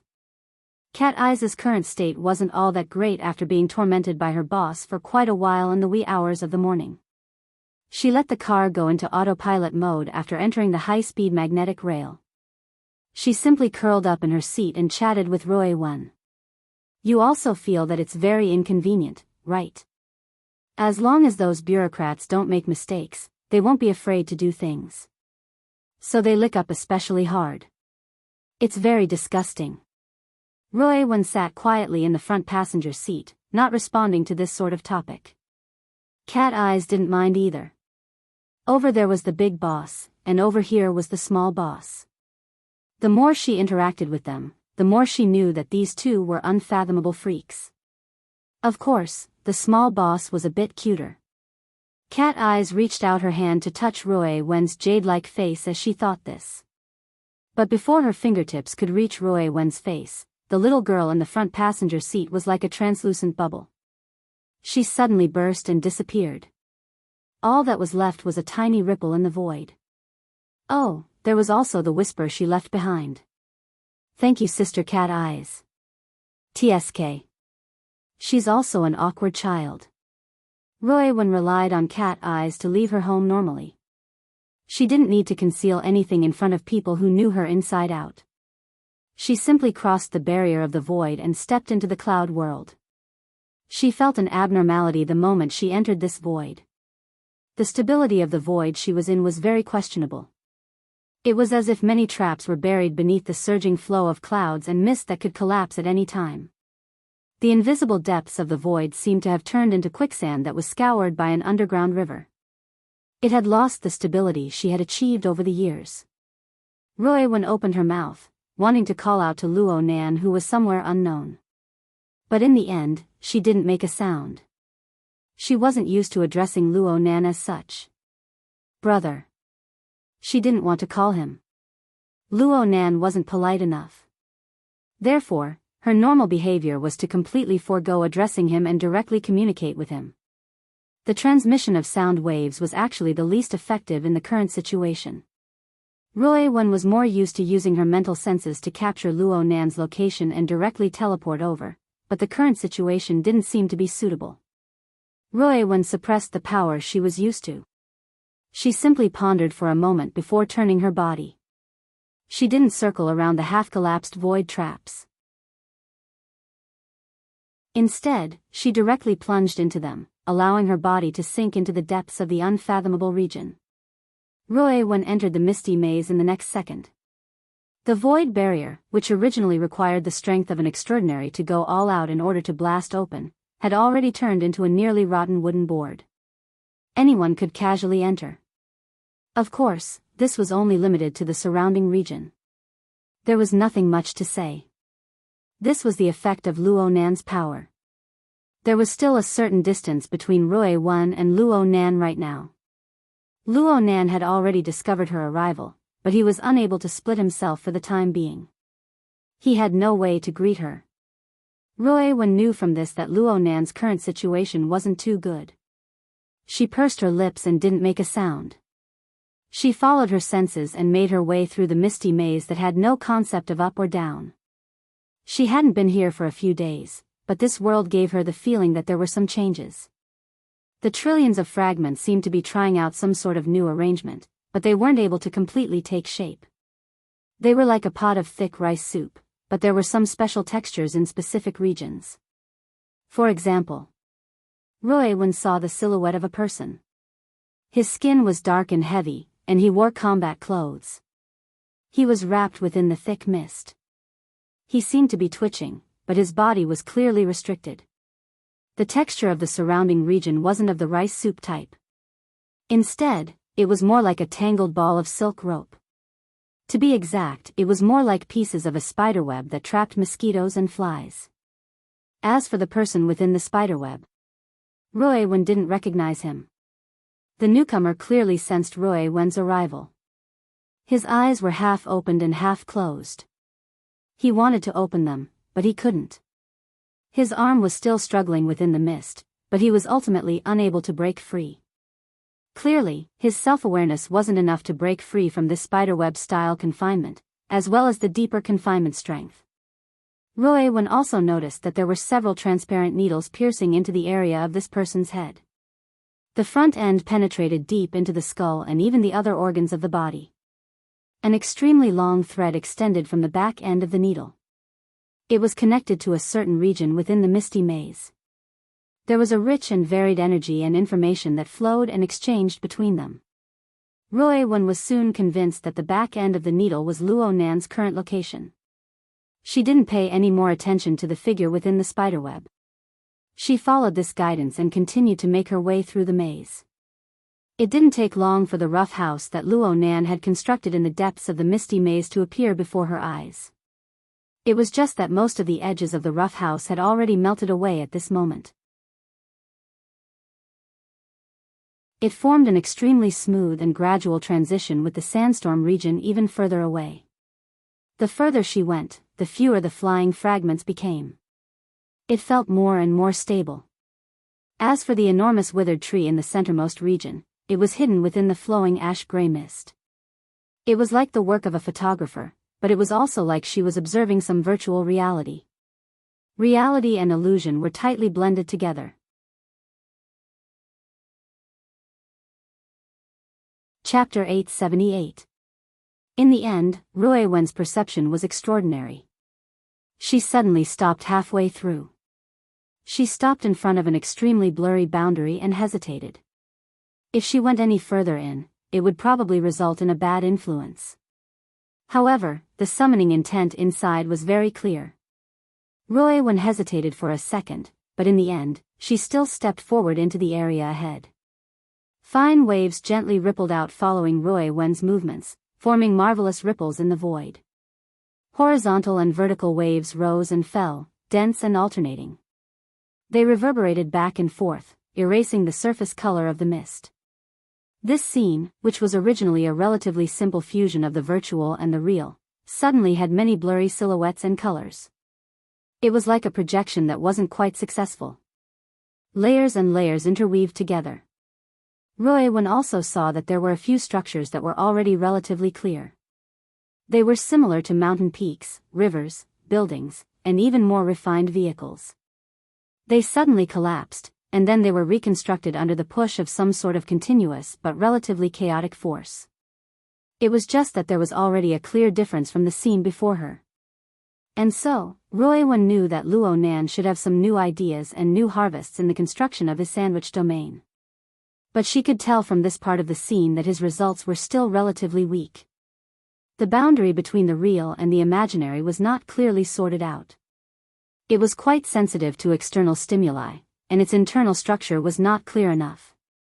It lacked stability. As the sole designer, Luo Nan didn't seem to be ready yet. In fact, Luo Nan's gaze was always focused on Roy Wen after she entered this area. He attempted to analyze her deeper nature in order to make this area better accommodate her existence. Roy Wen was very happy to cooperate, but Luo Nan's ability was truly insufficient to complete all of this in a short amount of time. Luo Nan gave up after a few adjustments.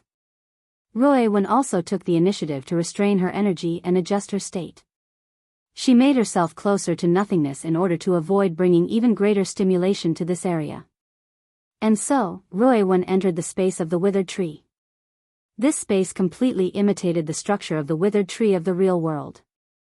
It was as narrow and small as the real world was. Though it was narrow and small, the structure of this space looked much more stable with the blueprint provided by Luo Zhongheng. It was no different from the real world. Roy Wen found Luo Nan without expending any effort. Right now, Luo Nan was in the resting room at the lower level of the tree hole space. He sat on a circular seat leaning against the wall with his head lowered. His breathing was long and drawn out, but an unstable situation would occasionally appear in the middle of it. His back was bent, his arms were crossed, his legs were crossed, and he was sitting very openly. However, if one looked closely, one would find that the structure of his body and the details of his movements were very unnatural. As he breathed, many parts of his body appeared stiff or distorted. In front of him, there was a pile of metal components, all of which were exoskeleton configurations. They were in a mess and were not taken care of.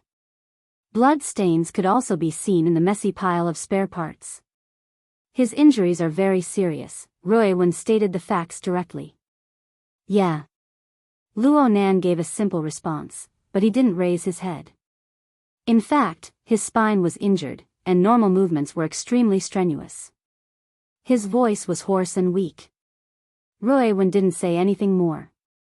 She just walked forward, and her slender and slightly cold fingers lightly rested on Luo Nan's neck. She made a slight shift, and she detected many areas of swelling, collapse, and even deeper and more serious injuries. Luo Nan was immediately unable to maintain his deep state. He shouted loudly, "Stop touching. It's itchy. It hurts." Ruiwen's fingers lifted up as if she had been electrocuted. She froze there, not knowing what to do for a time. Hiss. "Don't worry. I'm super sensitive right now." Luo Nan hissed as he spoke. His entire body was trembling.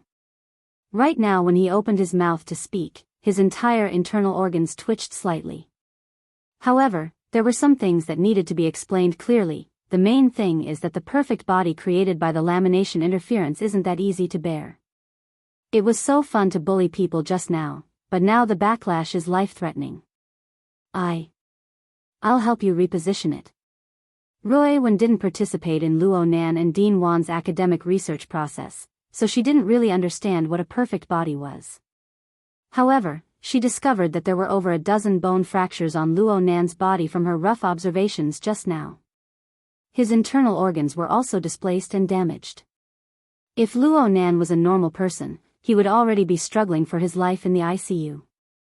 Luckily, Luo Nan was still able to laugh.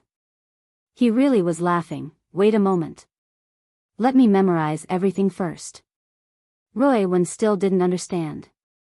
The injuries are quite serious, but these are all the consequences of having an incomplete exoskeleton frame. Not this pile. This is what I stripped off the body of the fellow outside. Cold sweat was dripping down Luo Nan's cheeks, falling onto the gaps between the exoskeleton fittings. There was even a thin layer of dust on top of these fittings. He nodded with his chin. It should be these. Master Shou used the rib bones of a ghost ox to process them. Their toughness and transformability are pretty good, but their strength is a bit lacking. Right now, all that's left is a layer of dust. I relied on this toy to forcefully push myself to the perfect body. But right now, there's only this bit left. It has absolutely no value as a reference, so I can only rely on myself. I need to memorize all of the injuries. I need to see where the problems are. Only then can I fix them. I don't want to fall into the same pit next time. Ruiwen frowned slightly, but Luo Nan gasped for breath and continued speaking. "Oh, my nervous system is preserved quite well. And right now I'm quite excited. This is the best opportunity. I've prolonged this state because I need to seize the time to record all of the feedback from my intuition. I feel like everything is going to be a mess when I return to my suppressed state. You're here just in time. Help me out as an observer. We'll compare the results later. If you remember clearly, then you'll learn. But if you don't learn from your mistakes, then you'll suffer a huge loss today."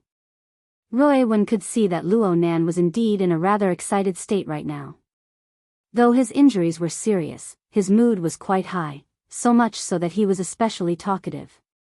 But the more he was like this, the fiercer the suppression effect would be, and the more severe the consequences would be. In the end, she wouldn't go against Luo Nan's intentions. She pursed her lips and stared blankly for a few seconds before nodding in agreement. Luo Nan grinned and projected a work area.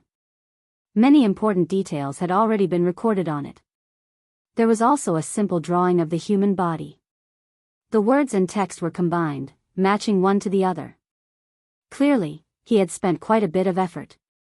Ruiwen used her unique sensing ability to understand Luo Nan's body and soul frame. Her understanding of Luo Nan's body and soul frame was not inferior to Luo Nan's. She knew Luo Nan's progress with just a glance.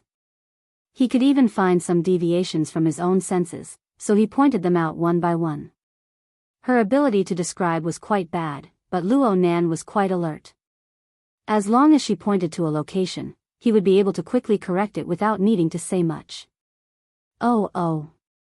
This nerve cluster. I didn't even notice it. The relevant area is numb.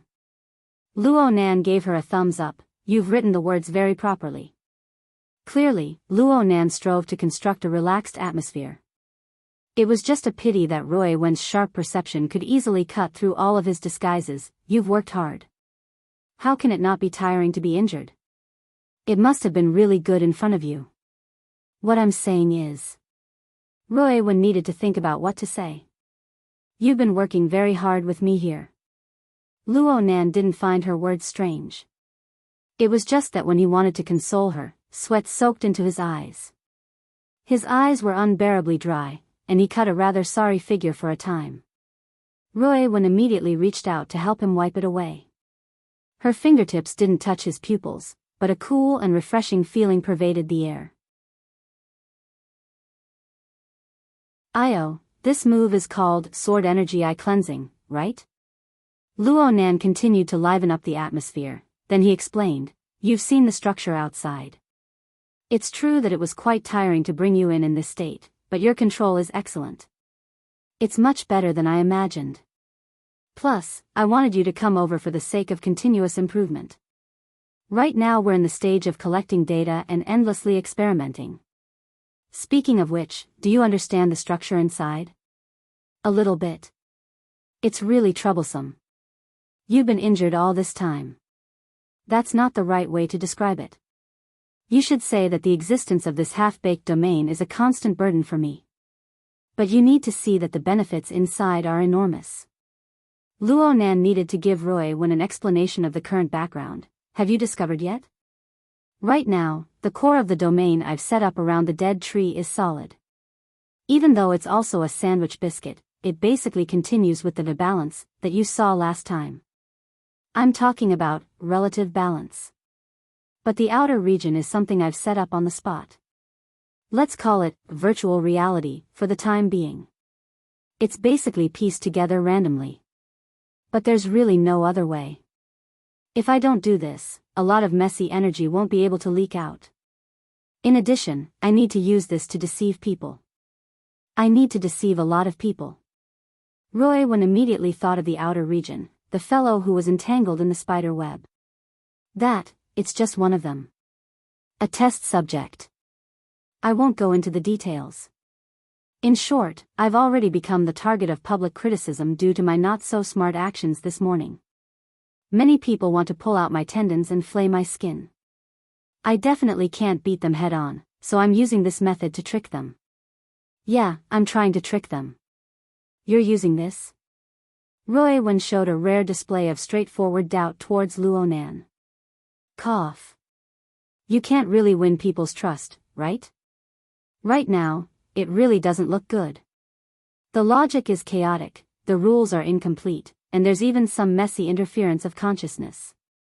Luo Nan was a bit embarrassed. Forcefully integrating them into the void world is really difficult for people. The backlash is also quite fierce. However, we still have opportunities. There are conditions. For example, the recoil is quite sufficient. You've seen your big brother's soul cloak, right? There's also the spider web altar. Right now they're endlessly gathering redundant consciousness resources from the sea of consciousness for my use. They're even extracting energy from the abyss region, but it's very messy. Roy Wen hit the nail on the head. This is just like a large-scale biological brain array in the cloud. I still haven't sorted out the core architecture on my side, and there aren't many usable computing nodes. How many people in this world understand the basic concepts of configuration? Snake tongue, Inlo, cat eyes, and a few others aren't very good at it. Speaking of which, you're one of the most important computing nodes. Your little brain is quite clear. The more you understand the situation here, the less worry I'll have. Understand? Roy Wen didn't respond. She just stared at Luo Nan, and there seemed to be specks of light flickering in and out of the depths of her dark pupils. They were like the streams within a deep gorge, occasionally sparkling with light.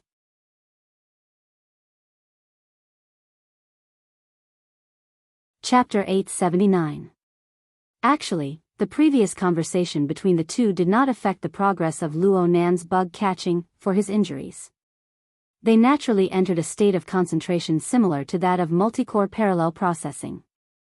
They coordinated and mobilized their mental resources to resolve all sorts of problems in an orderly manner. This sort of parallel processing model, simulated by the brain, originated from Dean Wan's secret technique of overall planning. Admittedly, it was an incorporeal mana-consuming skill, but for the current Luo Nan, it just so happened to be able to digest the serious excess of computing power resources. As for how Rui Wen did it, only the devil knew. Everything had been going quite smoothly. But Luo Nan's special focus state was broken when Rui Wen cast her gaze over at this moment. This gaze had already exceeded the scope of what Luo Nan was familiar with. Unfortunately, what existed within wasn't any complicated thoughts. Instead, it was some sort of unique method that followed Rui Wen's own logic. Luo Nan instinctively wanted to analyze it, but he didn't know how to start. This caused the unstable state of his domain to fluctuate once more. For a time, he found it a bit hard to bear. He could only adjust himself and subconsciously talk to himself. Are you wondering why I'm using such a complicated and strenuous method? You're under a lot of pressure. Rui Wen's words were like an arrow piercing his heart. Luo Nan grinned wryly, but he felt unexpectedly good chattering like this. Yeah. Every single one of the people I need to deal with right now have abilities no less than Jin Tong and Gong Qi. I hoodwinked them this morning, but in the end, it was just hoodwinking. Those people have their eyes fixed on the cloud world. No, it's very likely that they're looking at the deeper layers. Even if it's the cloud world, there's no room for them to toss and turn. If I'm exposed, then so be it. I might as well forcefully create one. Isn't this taking things for granted? People have to live under pressure. If I don't take this opportunity to pull my strength up by a chunk, then it will certainly be very unsightly when I return. This is a situation where there is no retreat and only advancement. Looking at it from a different perspective, your big brother has indeed found a shortcut to quickly level up. Rui Wen stared at him. You said before that you shouldn't think of shortcuts when doing things. Cough cough. That's the principle of how people conduct themselves. But if a pie really falls from the sky and smashes into our mouths, we can't spit it out, right? Rui Wen didn't ask what the pie was. She didn't open her mouth any longer. She continued to stare at Luo Nan with her extraordinarily serious and deep gaze. And it was under her observation that the truth, hidden behind layers upon layers of mental and material barriers, appeared one after another. Luo Nan formed a connection with the material void, the sea of consciousness, and even the polar domain of the abyss region at the same time. Regardless of the details, the connection twisted time and space and erased the elements such as distance to the greatest extent. As a result, the vast and complicated domains that he could reach were all deeply or shallowly connected to him. Also, because of the special structure, some sort of a depression was formed, which absorbed energy and information from all directions and in all forms endlessly. For example, the torrent of information created and stimulated by the billions of domain fragments in the misty maze had no pattern to speak of. If this was a few days ago, the last time Rui Wen came to the tree hole, Luo Nan would have been drowned in the endless stream of information. And now, the source of information had increased by quite a bit. The amount of information seemed to have grown significantly as well, but Luo Nan seemed to be a lot more relaxed when dealing with it. There was an enormous filtering net that couldn't be distinguished clearly. It wasn't just a single layer, but a complex structure that spanned vertically and horizontally. It covered the entire sea of consciousness and even deeper regions. It lay across the center of the surging torrent of information. It carried out precipitation, filtration, analysis. In the end, some rules were sorted out and transported to the most core region. The core of the filtering net was obviously Luo Nan. To be precise, it was a complex projection based on Luo Nan and related concepts. The projection seemed to be some sort of religious image from the historical knowledge that Roy Wen had recently learned. To put it simply, it was a god. Luo Nan might not have deliberately created this sort of image, but this entire process of absorption, precipitation, and filtration was destined to accumulate into this sort of structure. Roy Wen could trace even further upwards, but it was meaningless. She watched silently, but her line of sight had already reversed. The image cast into the depths of Roy Wen's eyes very faithfully reflected the complex pulse of the present, but it was never a pure reflection of the present. Before, the echoes flowed in the opposite direction, but now they flowed in the direction of the rippling light of the stream, in the depths of her eyes. The frequency of the pulse continued to accelerate, exceeding the scope of the present in the blink of an eye. The pulse continued to accelerate and evolve until it completely lost the outline of the present, transforming into a diffuse and decaying still image. And so it came to an end. This isn't good. Roy Wen didn't know why she was seeing such a scene, but the terrible scene at the end forced her to open her mouth and tell Luo Nan. However, her ability to express herself was truly limited. The more anxious she was to describe it, the more she didn't know where to start. Luo Nan saw her open her mouth and frown, and he could guess a few things. But he already had a vein in his mind. Now that he had advanced to this stage, it was just as he said. There was no retreat. It was impossible for his will to waver. So, he just laughed. I know that you feel that the layer of virtual reality outside is crooked and twisted. The simulator has failed to update. External database detected. Do you wish to connect? Warning. If external database is connected, some functions of the simulator may be unusable. External database has been connected. The prediction function is 73% complete. Do you wish to start the simulator? The simulator has been activated. Scanning the external environment. No simulator vehicle detected. Please select 1. Thinking training mode, 2. Complete mode. The vehicle can be reassembled with the help of the simulator self-assembly and debugging wizard. Minimum requirements for reassembling the vehicle. Specialization in spacetime configuration. Level 2 of the Heavenly Stairway.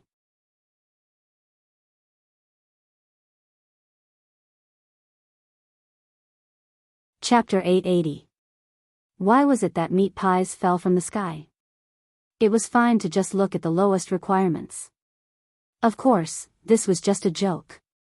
The so-called lowest requirements weren't just specialization in spacetime configuration and level 4 of the Heaven Stairway. It was just like how the simulator wasn't just a simulator in the traditional sense. What is this? Roy Wen asked.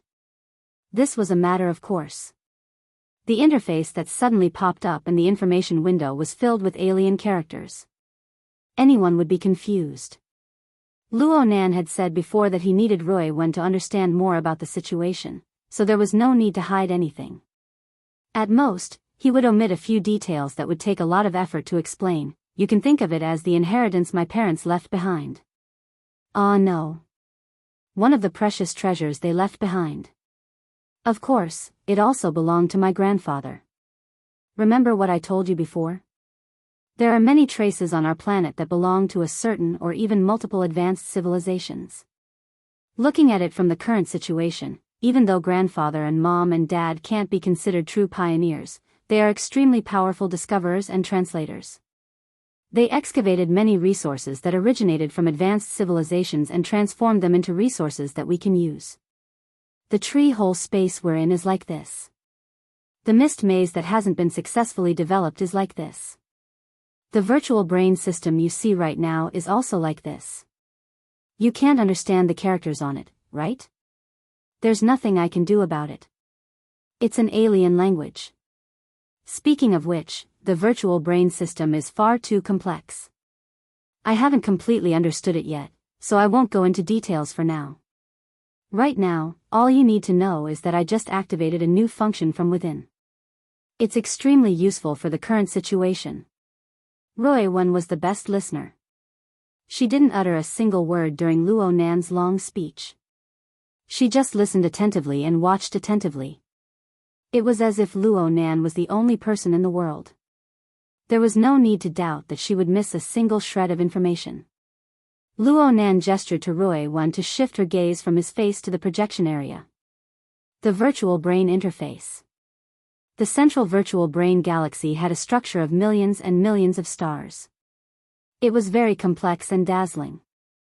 The outer satellites, especially the exoskeleton system that represented personal equipment, also involved many layers of explanation. Luo Nan just skimmed over them. Luo Nan's fingertips and Rui Wen's line of sight finally fell upon another satellite, which was the outer space flying ship. A few days ago, the lonely, dark body of the starship had simply circled around the central, virtual brain galaxy, in silence. No matter how hard it was stimulated, there was no response. But when Luo Nan passed the 100-year sequence general education test, as well as the additional offline test. Perhaps more importantly, after Luo Nan made contact with the Sunwell Hell in the distant deep space and experienced the baptism of its flood of information, the unreadable state of this satellite was gone forever. At this moment, although the spaceship in outer space was still dark and lifeless, a certain area in the middle of the spaceship was electrified. The light in the area was passing through some of the portholes on the spaceship, turning into fragments of different shapes and flowing out. Amidst the twinkling lights, a relatively complete functional area appeared, the reflection of it. Oh, this area appears to be mini and empty, but it is actually operating normally. Although I can't see its internal structural components too clearly, it is still extremely precise and tight as a whole. It may be illusory, but the way it operates is real. It belongs to the reality of the material world. It's a virtual physical system. Luo Nan's telepathic thoughts linked with the external neuron, driving the image on the projection to enlarge endlessly, focusing on the sole light source of the spaceship in outer space. As his cultivation continued to rise, the precision of his perception and control over this area continued to rise as well. From a visual perspective, they were like two astronauts walking in space or ghosts floating in the starry sky. They approached the spaceship in outer space ceaselessly and then seeped inside. This area within the spaceship wasn't too spacious compared to the overall structure. The environmental layout was also relatively simple. There was only a single piece of integrated equipment that occupied an area of about 10 square meters. All that was left were the corners. The integrated equipment was like a large beetle lying on the ground, with its head and tail cut off. At the relatively wide front was an arc-shaped interface. Right now, it flickered with the radiance of information. Large amounts of text and diagrams, as well as the constantly switching map and various non-optical imaging effects, made all of this exude a lifelike professional style. Perhaps at this very moment, in a certain corner of the universe, there was such a piece of equipment. It was controlled by some bizarre intelligent life form, carrying out its functions and missions. Luo Nan constantly fine-tuned the angle of the projection. He was like a photographer, deliberately creating an immersive feeling. Right now, he and Rui Wen stood at the top of the tree-hole space. Behind them was the lens and the surrounding nebula. And in front of them was the enormous piece of equipment, even though it only existed within the mini spaceship of the virtual brain system. Luo Nan was the operator. He had already found the relevant content from the large manual of the virtual brain system. Even though it was a bit too simple, he was still brimming with confidence after studying it seriously and putting it into practice. He demonstrated it in front of Rui Wen. To put it bluntly, this is a simulator. Frost River reality. No, it's closer to the burner simulator, or the simulation effect of the psychic wave network. After all, you're separated by a layer. At most, you're watching a 3D movie. But in my perception, it's already quite realistic. Luo Nan erased the original image on the front interface of the device as he spoke. After a few jumps, an even simpler and clearer pure text interface appeared. There were many options and their corresponding explanations. Luo Nan translated for Rui Wen. Truth be told, using the secret text of the word me to sense, it was impossible for him to be confident and elegant. He could only make do with it. This is the level selection page of the simulator. There are a total of 4 options. Each one corresponds to a different level and mode. However, they aren't in the simulator. They're in the simulator itself. Oh. First, we need to understand one thing. Even though we're looking at a simulated simulator, it's only simulating one of the simulator's forms. To be more precise, it's the lowest form. Do you understand? Roy thought for a bit. She extended her finger and tapped on the simulator interface in the virtual projection area. There was a column of text at the very top. If you choose this option, it will be a beetle. If you choose another option, it will have a different appearance. This is the principle. It's like a transformer, but it's tens of thousands of times more complicated. Luo Nan extended his hand to touch Roy Wen's finger. He tapped on the first option as well. I named this option Brain in a Jar, in accordance with Earth's language habits.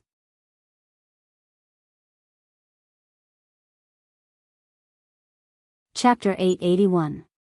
Just listening to this name is enough. As for the effects, I just said it. There's no essential difference from the ones on Earth. It's just a mechanical instrument. It builds a limited space. In the extreme, you just need to soak a person's brain inside. It mainly targets the body and soul framework of humans or other higher intelligent life forms, especially the brain and nervous system. Through electrical signals and other stimuli, it deceives the sensory neurons and creates a fake environment for people. Of course, it suffers from many restrictions. Even if it uses digital technology to construct a virtual physical system, it will only be an imitation of the local laws of space and time. In essence, it is only an illusion that acts on the brain. Some even require the active cooperation of the participants. It's clearly impossible to use this model in actual combat. At the very least, I have no way to install a virtual helmet on the heads of extraordinaries. Luo Nan said a cold joke, but Roy Wen didn't know how to cooperate. Her expression was serious but calm. Ahem, but the advantage of this emulator is that it's a relatively good editing tool. As long as there's enough data, as long as the data is sufficient, the computing power is sufficient, and there's also the power supply. It can edit a very good setting and even a script. It can create a virtual Earth or even the universe. Theoretically, it is feasible. On a smaller scale, it can be used for ordinary games and training. On a larger scale, it can be used as a higher-level simulator to perform deep calculations and deductions. The most important thing is that if there is a script that has already been edited by someone before, it can be stored and used on the spot. Luo Nan extended a finger and soon brought up the front interface. He brought up the image of a certain planet that he had personally experienced. It was the background setting of the offline test question. This script is quite amazing. It's extremely close to reality. It belongs to the reality of that higher civilization. It can be used as a reference, but it's just a reference. It can't be used alone. The plot of the exam script is too obvious. It doesn't seem like a normal plane waiting to be excavated. Luckily, there are many choices within the downloaded offline test module. I need to synthesize them. Roy Wen knew that the reference Luo Nan spoke of was referring to the misty haze-like projection illusions outside. The elements were quite complex. It looked like Luo Nan had already begun experimenting in this area, but the results weren't clear. Luo Nan could see part of Roy Wen's thoughts. He continued to explain awkwardly, "There's really nothing I can do about it. My sandwich domain was created by compressing and piecing everything together. It wasn't easy for me to achieve a balance, but that was only an approximate solution in an ideal situation. It's just like the mathematics questions you're learning now. The formulas and constants used are all limited to practice and exam conditions. They don't take into account the real parameters of the material world. Don't expect to come up with anything convincing on this basis. However, if we don't care about the authenticity of the material plane, its settings are quite sufficient. The one outside, Captain Jimmy, is currently trapped in the script. I've even mixed a lot of elements into it. Coincidentally, he's implanted a very high-level dynamo core, so he can help test it out. The prey that was trapped in the spider's web and sleeping very lightly? Roy Wen understood. She looked seriously at Luo Nan and nodded seriously. Luo Nan couldn't help but extend his hand to stroke the little girl's hair. He enjoyed the smooth sensation of her hair, and at the same time, he justified himself. The current situation is much better. I can utilize an extremely abundant amount of computing power resources. I can optimize things from before. But it's still at the domain after all. I can casually optimize and reorganize it. If something goes wrong, I won't even have time to cry. That's why I need to find a simulator first. The circle outside, aside from being used to deceive people, is also used for this purpose. Oh, low-end ones won't do. Let's continue. Luo Nan didn't linger on this topic.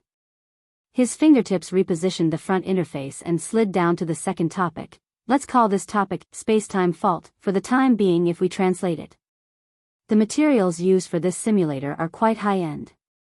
I still don't really understand it, and I can't translate it well. It's probably called space-time silhouette. But we have a ready-made example. Do you still remember? You were sleeping at the time, but you should have heard many people talk about it. It's President Ouyang's logic world. Roy Wen nodded slightly. She really did hear people talk about it. At the time, Ouyang Chen intercepted a certain crowded commercial center area of Xia City. He drew a boundary, separated space and time, and formed a world of his own. In one fell swoop, ability users and ordinary citizens were separated, and he thwarted the terrifying actions of a crazy first oblatum of the Order of Justice.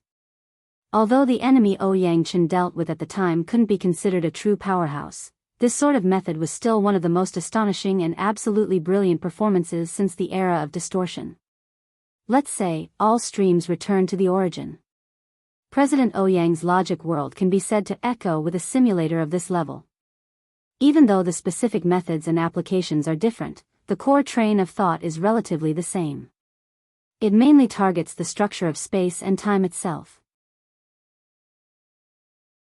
Through a precise grasp of the local laws of space and time, and of course, there's also the extremely powerful bidirectional interference force and interference techniques on the mental and material planes to extract a certain silhouette fragment of the entirety of space and time to construct a world that originates from reality, yet surpasses reality. Back then, Luo Nan had watched the entire process in a pure observation mode. Now that he was talking excitedly, he wanted to use the external domain environment to construct the structure of the logic world from back then. He wanted to recreate the battlefield at Frost River Reality's flagship store. As expected, it was burnt before it could take shape. This time, Luo Nan wasn't embarrassed.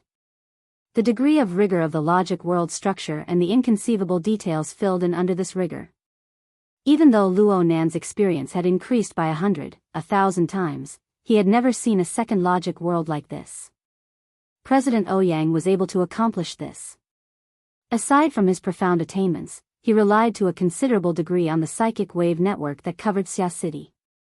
He also relied on a high-precision grasp of the network's coverage environment. It was impossible to successfully recreate the logic world based purely on impressions.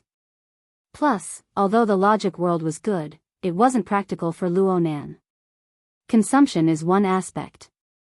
Due to this method, what is intercepted is an instantaneous fragment of the local spacetime, forming a fault. The logic world itself is affected by the interference of space and time. The structure space and the time it can be maintained are limited. I've heard you mention that President Ouyang normally uses this method to conduct some relatively dangerous experiments or to conduct some short-term simulations and deductions. This is the effect of a simulator. But to be honest, using it to deceive people isn't too easy. Roy Wen nodded in approval. Luo Nan's finger slid to the third option. Dang dang dang dang. Here comes the important point. For this option, let's call it making something out of nothing for the time being. No, let's call it a rule puzzle.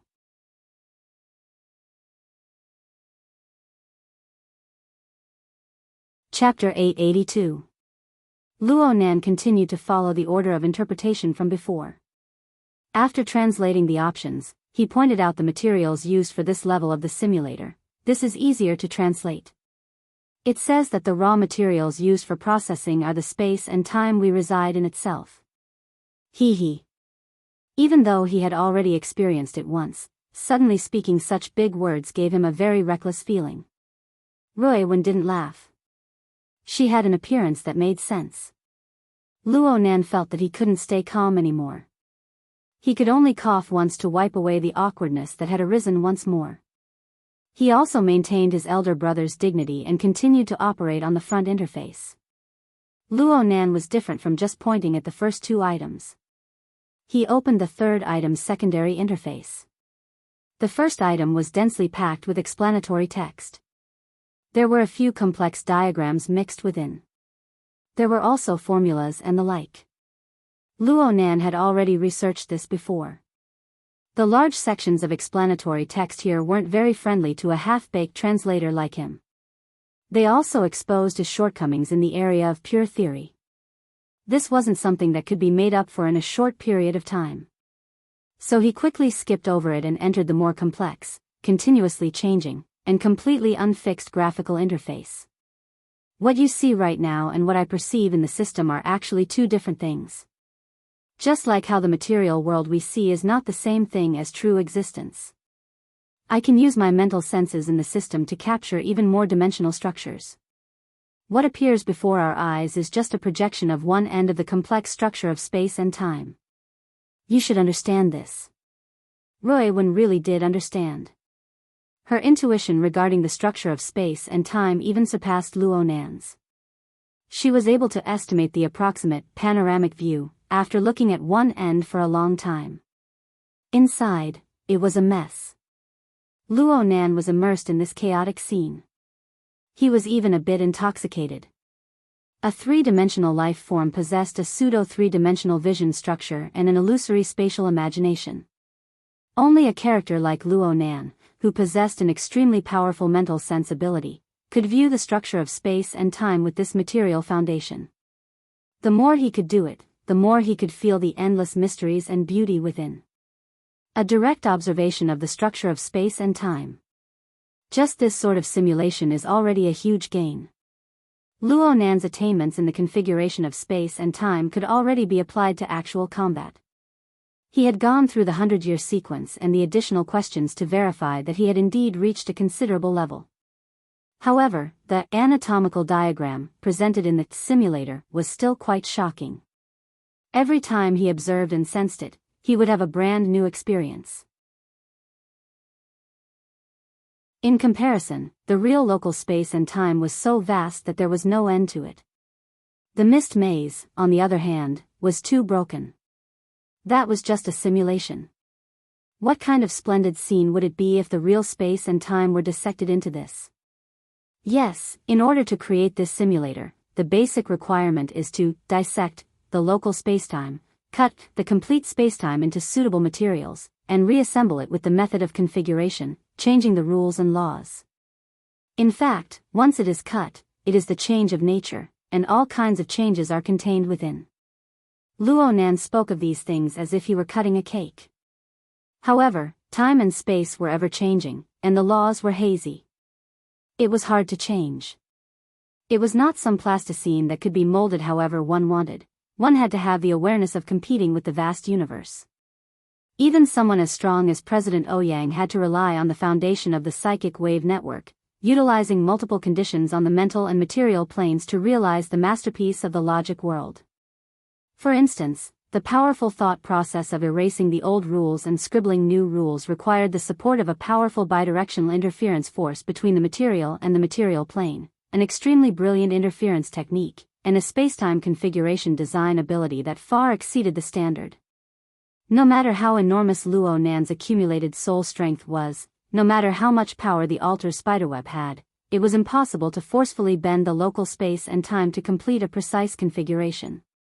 This was despite the fact that the simulator guide already had the basic blueprints and operating procedures. But he had indeed found a shortcut by using such a relaxed tone.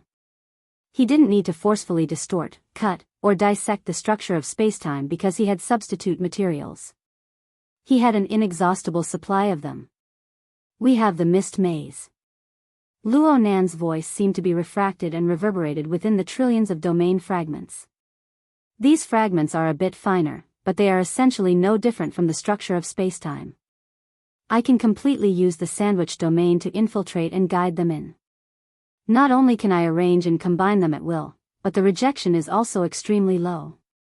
As long as I have patience, I can form something from nothing, from small to large. When pieced together bit by bit, I can completely form my own unique rules of spacetime.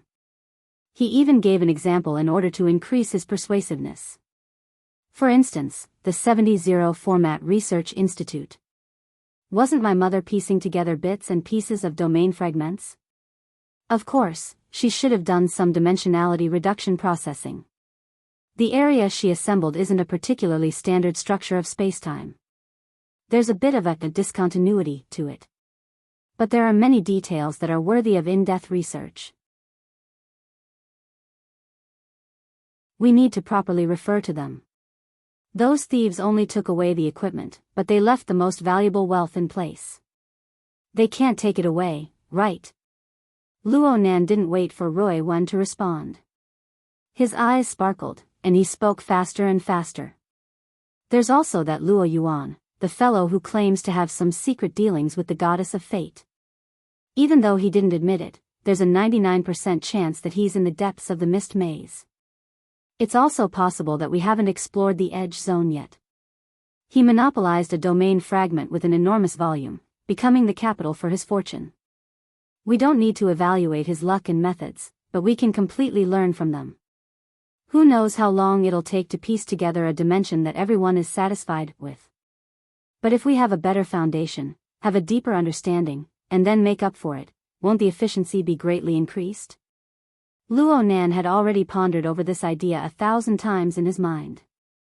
His train of thought was already extremely clear. All of this was built upon his control over the mist maze. It was precisely with the mist maze and his mother's research notes that he was able to start with the most basic configuration and experience the marvels of spacetime configuration. And the deeper he grasped this technique, the stronger his control over the mist maze became. From this, an unstoppable virtuous cycle was formed. This was the precious wealth his parents had left him.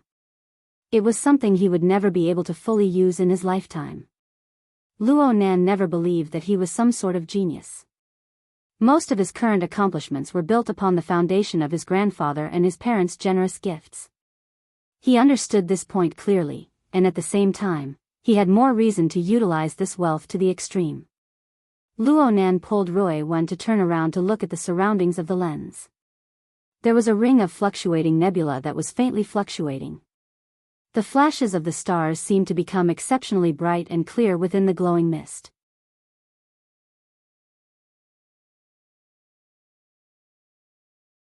Chapter 883.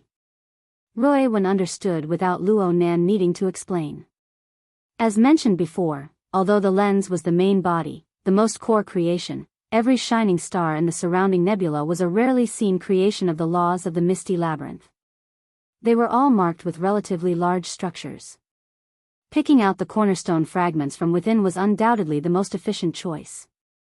Sure enough, Luo Nan spread his arms wide and used rather exaggerated movements to gather this incorporeal glowing mist. Next, we need to explore between these stars and find a suitable home.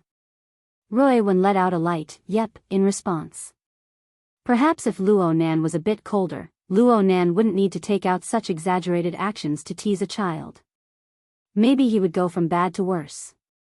It was rare for Roy Wen to be a bit absent-minded. When she turned her gaze back, she saw that Luo Nan was already switching interfaces, preparing to enter the substantive program. Could she have missed something? Then, what about the fourth item? The fourth item. Oh, I forgot to mention it.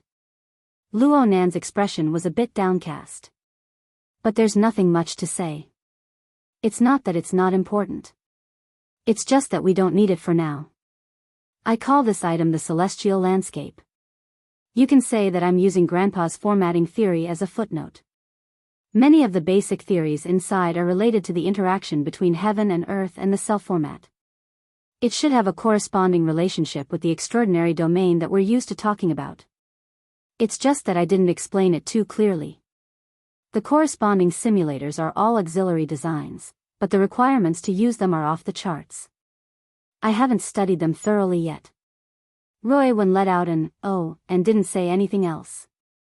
Just at this time, a window of information belonging to the virtual brain system popped up on the current interface. It made a new notification, and Roy saw it. There's news. It's about data loading. Oh, the progress is quite fast. The efficiency of the cloud biological brain array is exploding. The meaning of the new notification was roughly as follows: Sequence 1 data loading complete. Automatically loading Sequence 2. Completed low-end network preloading. Officially loading in progress. Luo Nan knew that the so-called Sequence 1 was the data related to the Sunwell hell that had settled within the spiderweb. An enormous amount of information and noise were mixed together.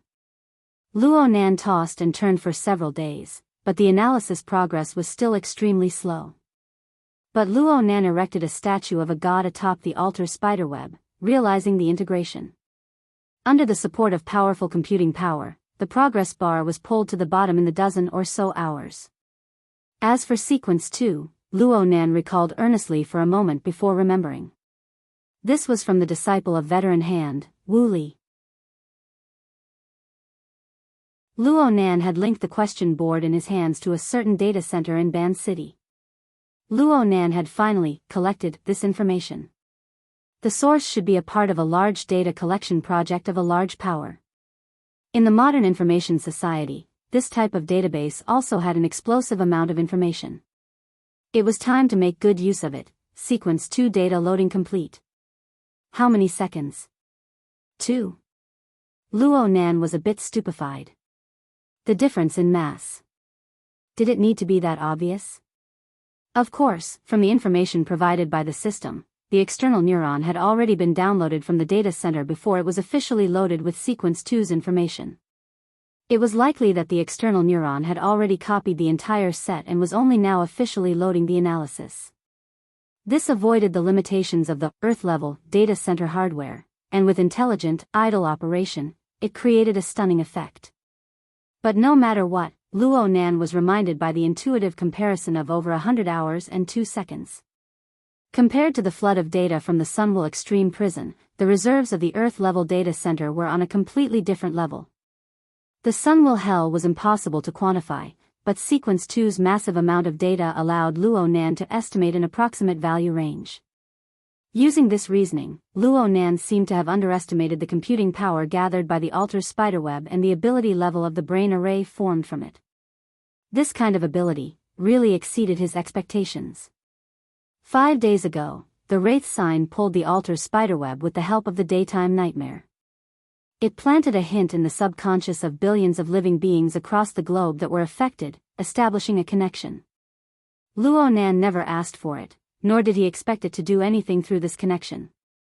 He just allowed it to exist and be used. But when Luo Nan and the true god and pope of the Amaterasu order battled across space, creating a scene of a falling sun and a fortress in the clouds, Luo Nan's weight in the entire system immediately increased by tens of thousands of times. A flash of light turned into an echo. Among these billions of living beings, the telepathic responses of the hundreds of thousands of ability users, who had already climbed to higher levels of the evolutionary tree, had already caused considerable interference to Luo Nan. For the sake of sorting out the chaotic echoes and not affecting his own state, Luo Nan used his own perfect body as a standard to establish the image of a god. This was tantamount to establishing rules for the altar spiderweb. Since then, Luo Nan's chaotic expression had directional feedback, and the brain array of the brain array in the cloud had set up its basic structure. There was, without a doubt, a great deal of potential to be excavated within. Luo Nan's statue of God only supported the most basic of feedback. It was just as he said to Roy Wen.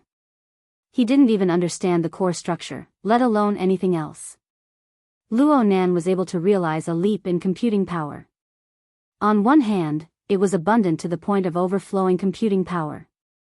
It was similar to an exhaustive method, forcefully piling up efficiency. On the other hand, the Alter's spiderweb led by the Wraith sign and the external neuron planted deep within the brain seemed to possess a basic framework for utilizing this resource. Luo Nan was at best a person who used tools. This was great. It wasn't like Luo Nan truly viewed himself as an omniscient and omnipotent god. He had domains that he was good at. Of course, he had domains that he wasn't good at. For the latter, the most practical consideration was obviously to utilize tools. The sudden increase in harvests did not disturb Luo Nan's established train of thought. Instead, it raised his expectations a step further. He had wanted to experience the large data processing capabilities of the virtual brain system.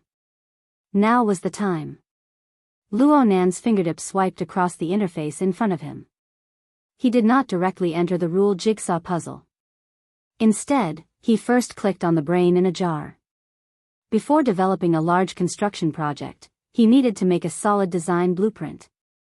After a series of operations on the secondary interface, the simulator of simulations gave feedback. Do you want to activate automatic editing mode? The simulator we are using right now is actually a virtual machine. Calculations on the pure data level are not needed. The external neuron is already hard enough. Let's begin now. Luo Nan's mouth did not stop. It was as if he was reminding Roy One, but it was also as if he was encouraging himself. Then, he clicked on the virtual button without a doubt, entering brain in a jar's automatic editing mode. The interface suddenly went black, but soon, glimmering text and information appeared section by section. Model, Inner Universe. Version number, Great Sovereign Level Basic Exploration Model 2. 7. Authorized Production Department, Heavenly Abyss Empire's 17th Equipment Department. Authorization time limit, permanent. To explore the gap. To pay for shame. To live for the past, Zhan Yong. Who was Zhan Yong? Luo Nan could only guess that this was a name. He should be a character of great status in this high-level civilization. It was just that his words were a bit dull. The automatic editing mode settings came one after another without waiting for Luo Nan to ponder further, unable to connect to the Heavenly Abyss Spirit Network. A valid data source has been discovered. Do you want to automatically import external data? Luo Nan, who had already read through the relevant instructions, did not even think. He simply clicked Confirm.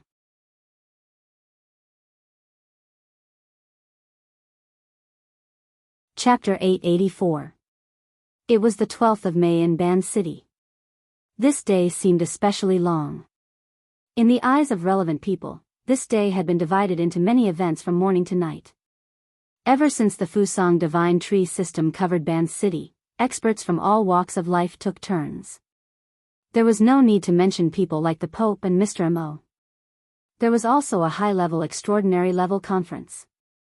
Including the observers, there were close to 100 participants, and any one of them was a big shot. Normally, these participants would be the focus of attention and analysis by various intelligence agencies. Intelligence personnel would hate to stare at their crotches and see the color and quantity of their farts. But today, the vast majority of people here were just there to cheer the crowd, but they still couldn't be underestimated. There was a huge amount of information, but it was also mixed with a huge amount of noise, forming a huge amount of data that tormented all kinds of professional intelligence analysts. Many intelligence agencies around the world were prepared to work until they died. It couldn't be helped. It was better than making a wrong judgment and causing a world war. In comparison, Deep Blue and the Apocalypse Laboratory, hidden in a certain region of the Deep Blue world, had their own intelligence analysis team. They were willing to spend money, and they had the advantage of being the first contact that others couldn't get. But they also spent the most effort on this. It had been 15 hours since Mr. Mo left the public site. The analysis team that had been temporarily assembled by the two laboratories was still working intensely. Bald Jeff gulped down his 5th cup of coffee, stepped on an electric hoverbike, and temporarily left the research lab. No one cared about his actions or whereabouts. In the face of heavy analysis and research work, even raising their heads was a burden they couldn't bear. Jeff didn't go too far. He randomly found a communications room that could communicate with Earth's spacetime. He didn't care if he was being monitored or not. He just turned on the transworld communication system, and soon, a three-way communication was established. The projection showed the upper body of a person. On Jeff's left was Director Mao, who had appeared at the extraordinary conference. He was the spokesperson of Quantum Corporation in the inner world. And on his right was his biggest financial backer, Wang Yu. She was the head of a certain great clan with unfathomable influence in the political, military, and business world. She was the head of the Jade Review Association. Although Bald Jeff was the leader of the Deep Blue Laboratory and had always been arrogant, compared to these two, there was an insurmountable gap in status. There was an insurmountable gap in status between the two of them. The only thing he could do was to adopt a businesslike attitude and report the latest situation. The current situation is intermittent, but there are still signals coming through. The accumulation of information was quite effective. Currently, they were trying to reconstruct the possible environment of the other side based on the feedback of the signal. They were also trying to determine the relative position. No one knows if it's real or not. At the end of the day, distinguishing between the real and the fake is the most important thing. I think that if we want to figure out where that new plane is, we should ask that Mr. Mo directly. That way, we can have a straightforward answer. As he spoke, Jeff couldn't help but mutter a lot of things. He expressed his opinion, but his words were also mixed with emotion. Neither Wang Yu nor Chairman Mao answered Jeff's complaints. Instead, they asked after digesting the relevant information. The one who asked the question was Director Mao, who was still dressed in a flowery shirt. His question was slightly more radical. Do you have a basic judgment of the intersection of time and space? I mean, Levi, what was his judgment? Band City? North or south of the coastline? Land or sea? I didn't hear any judgment.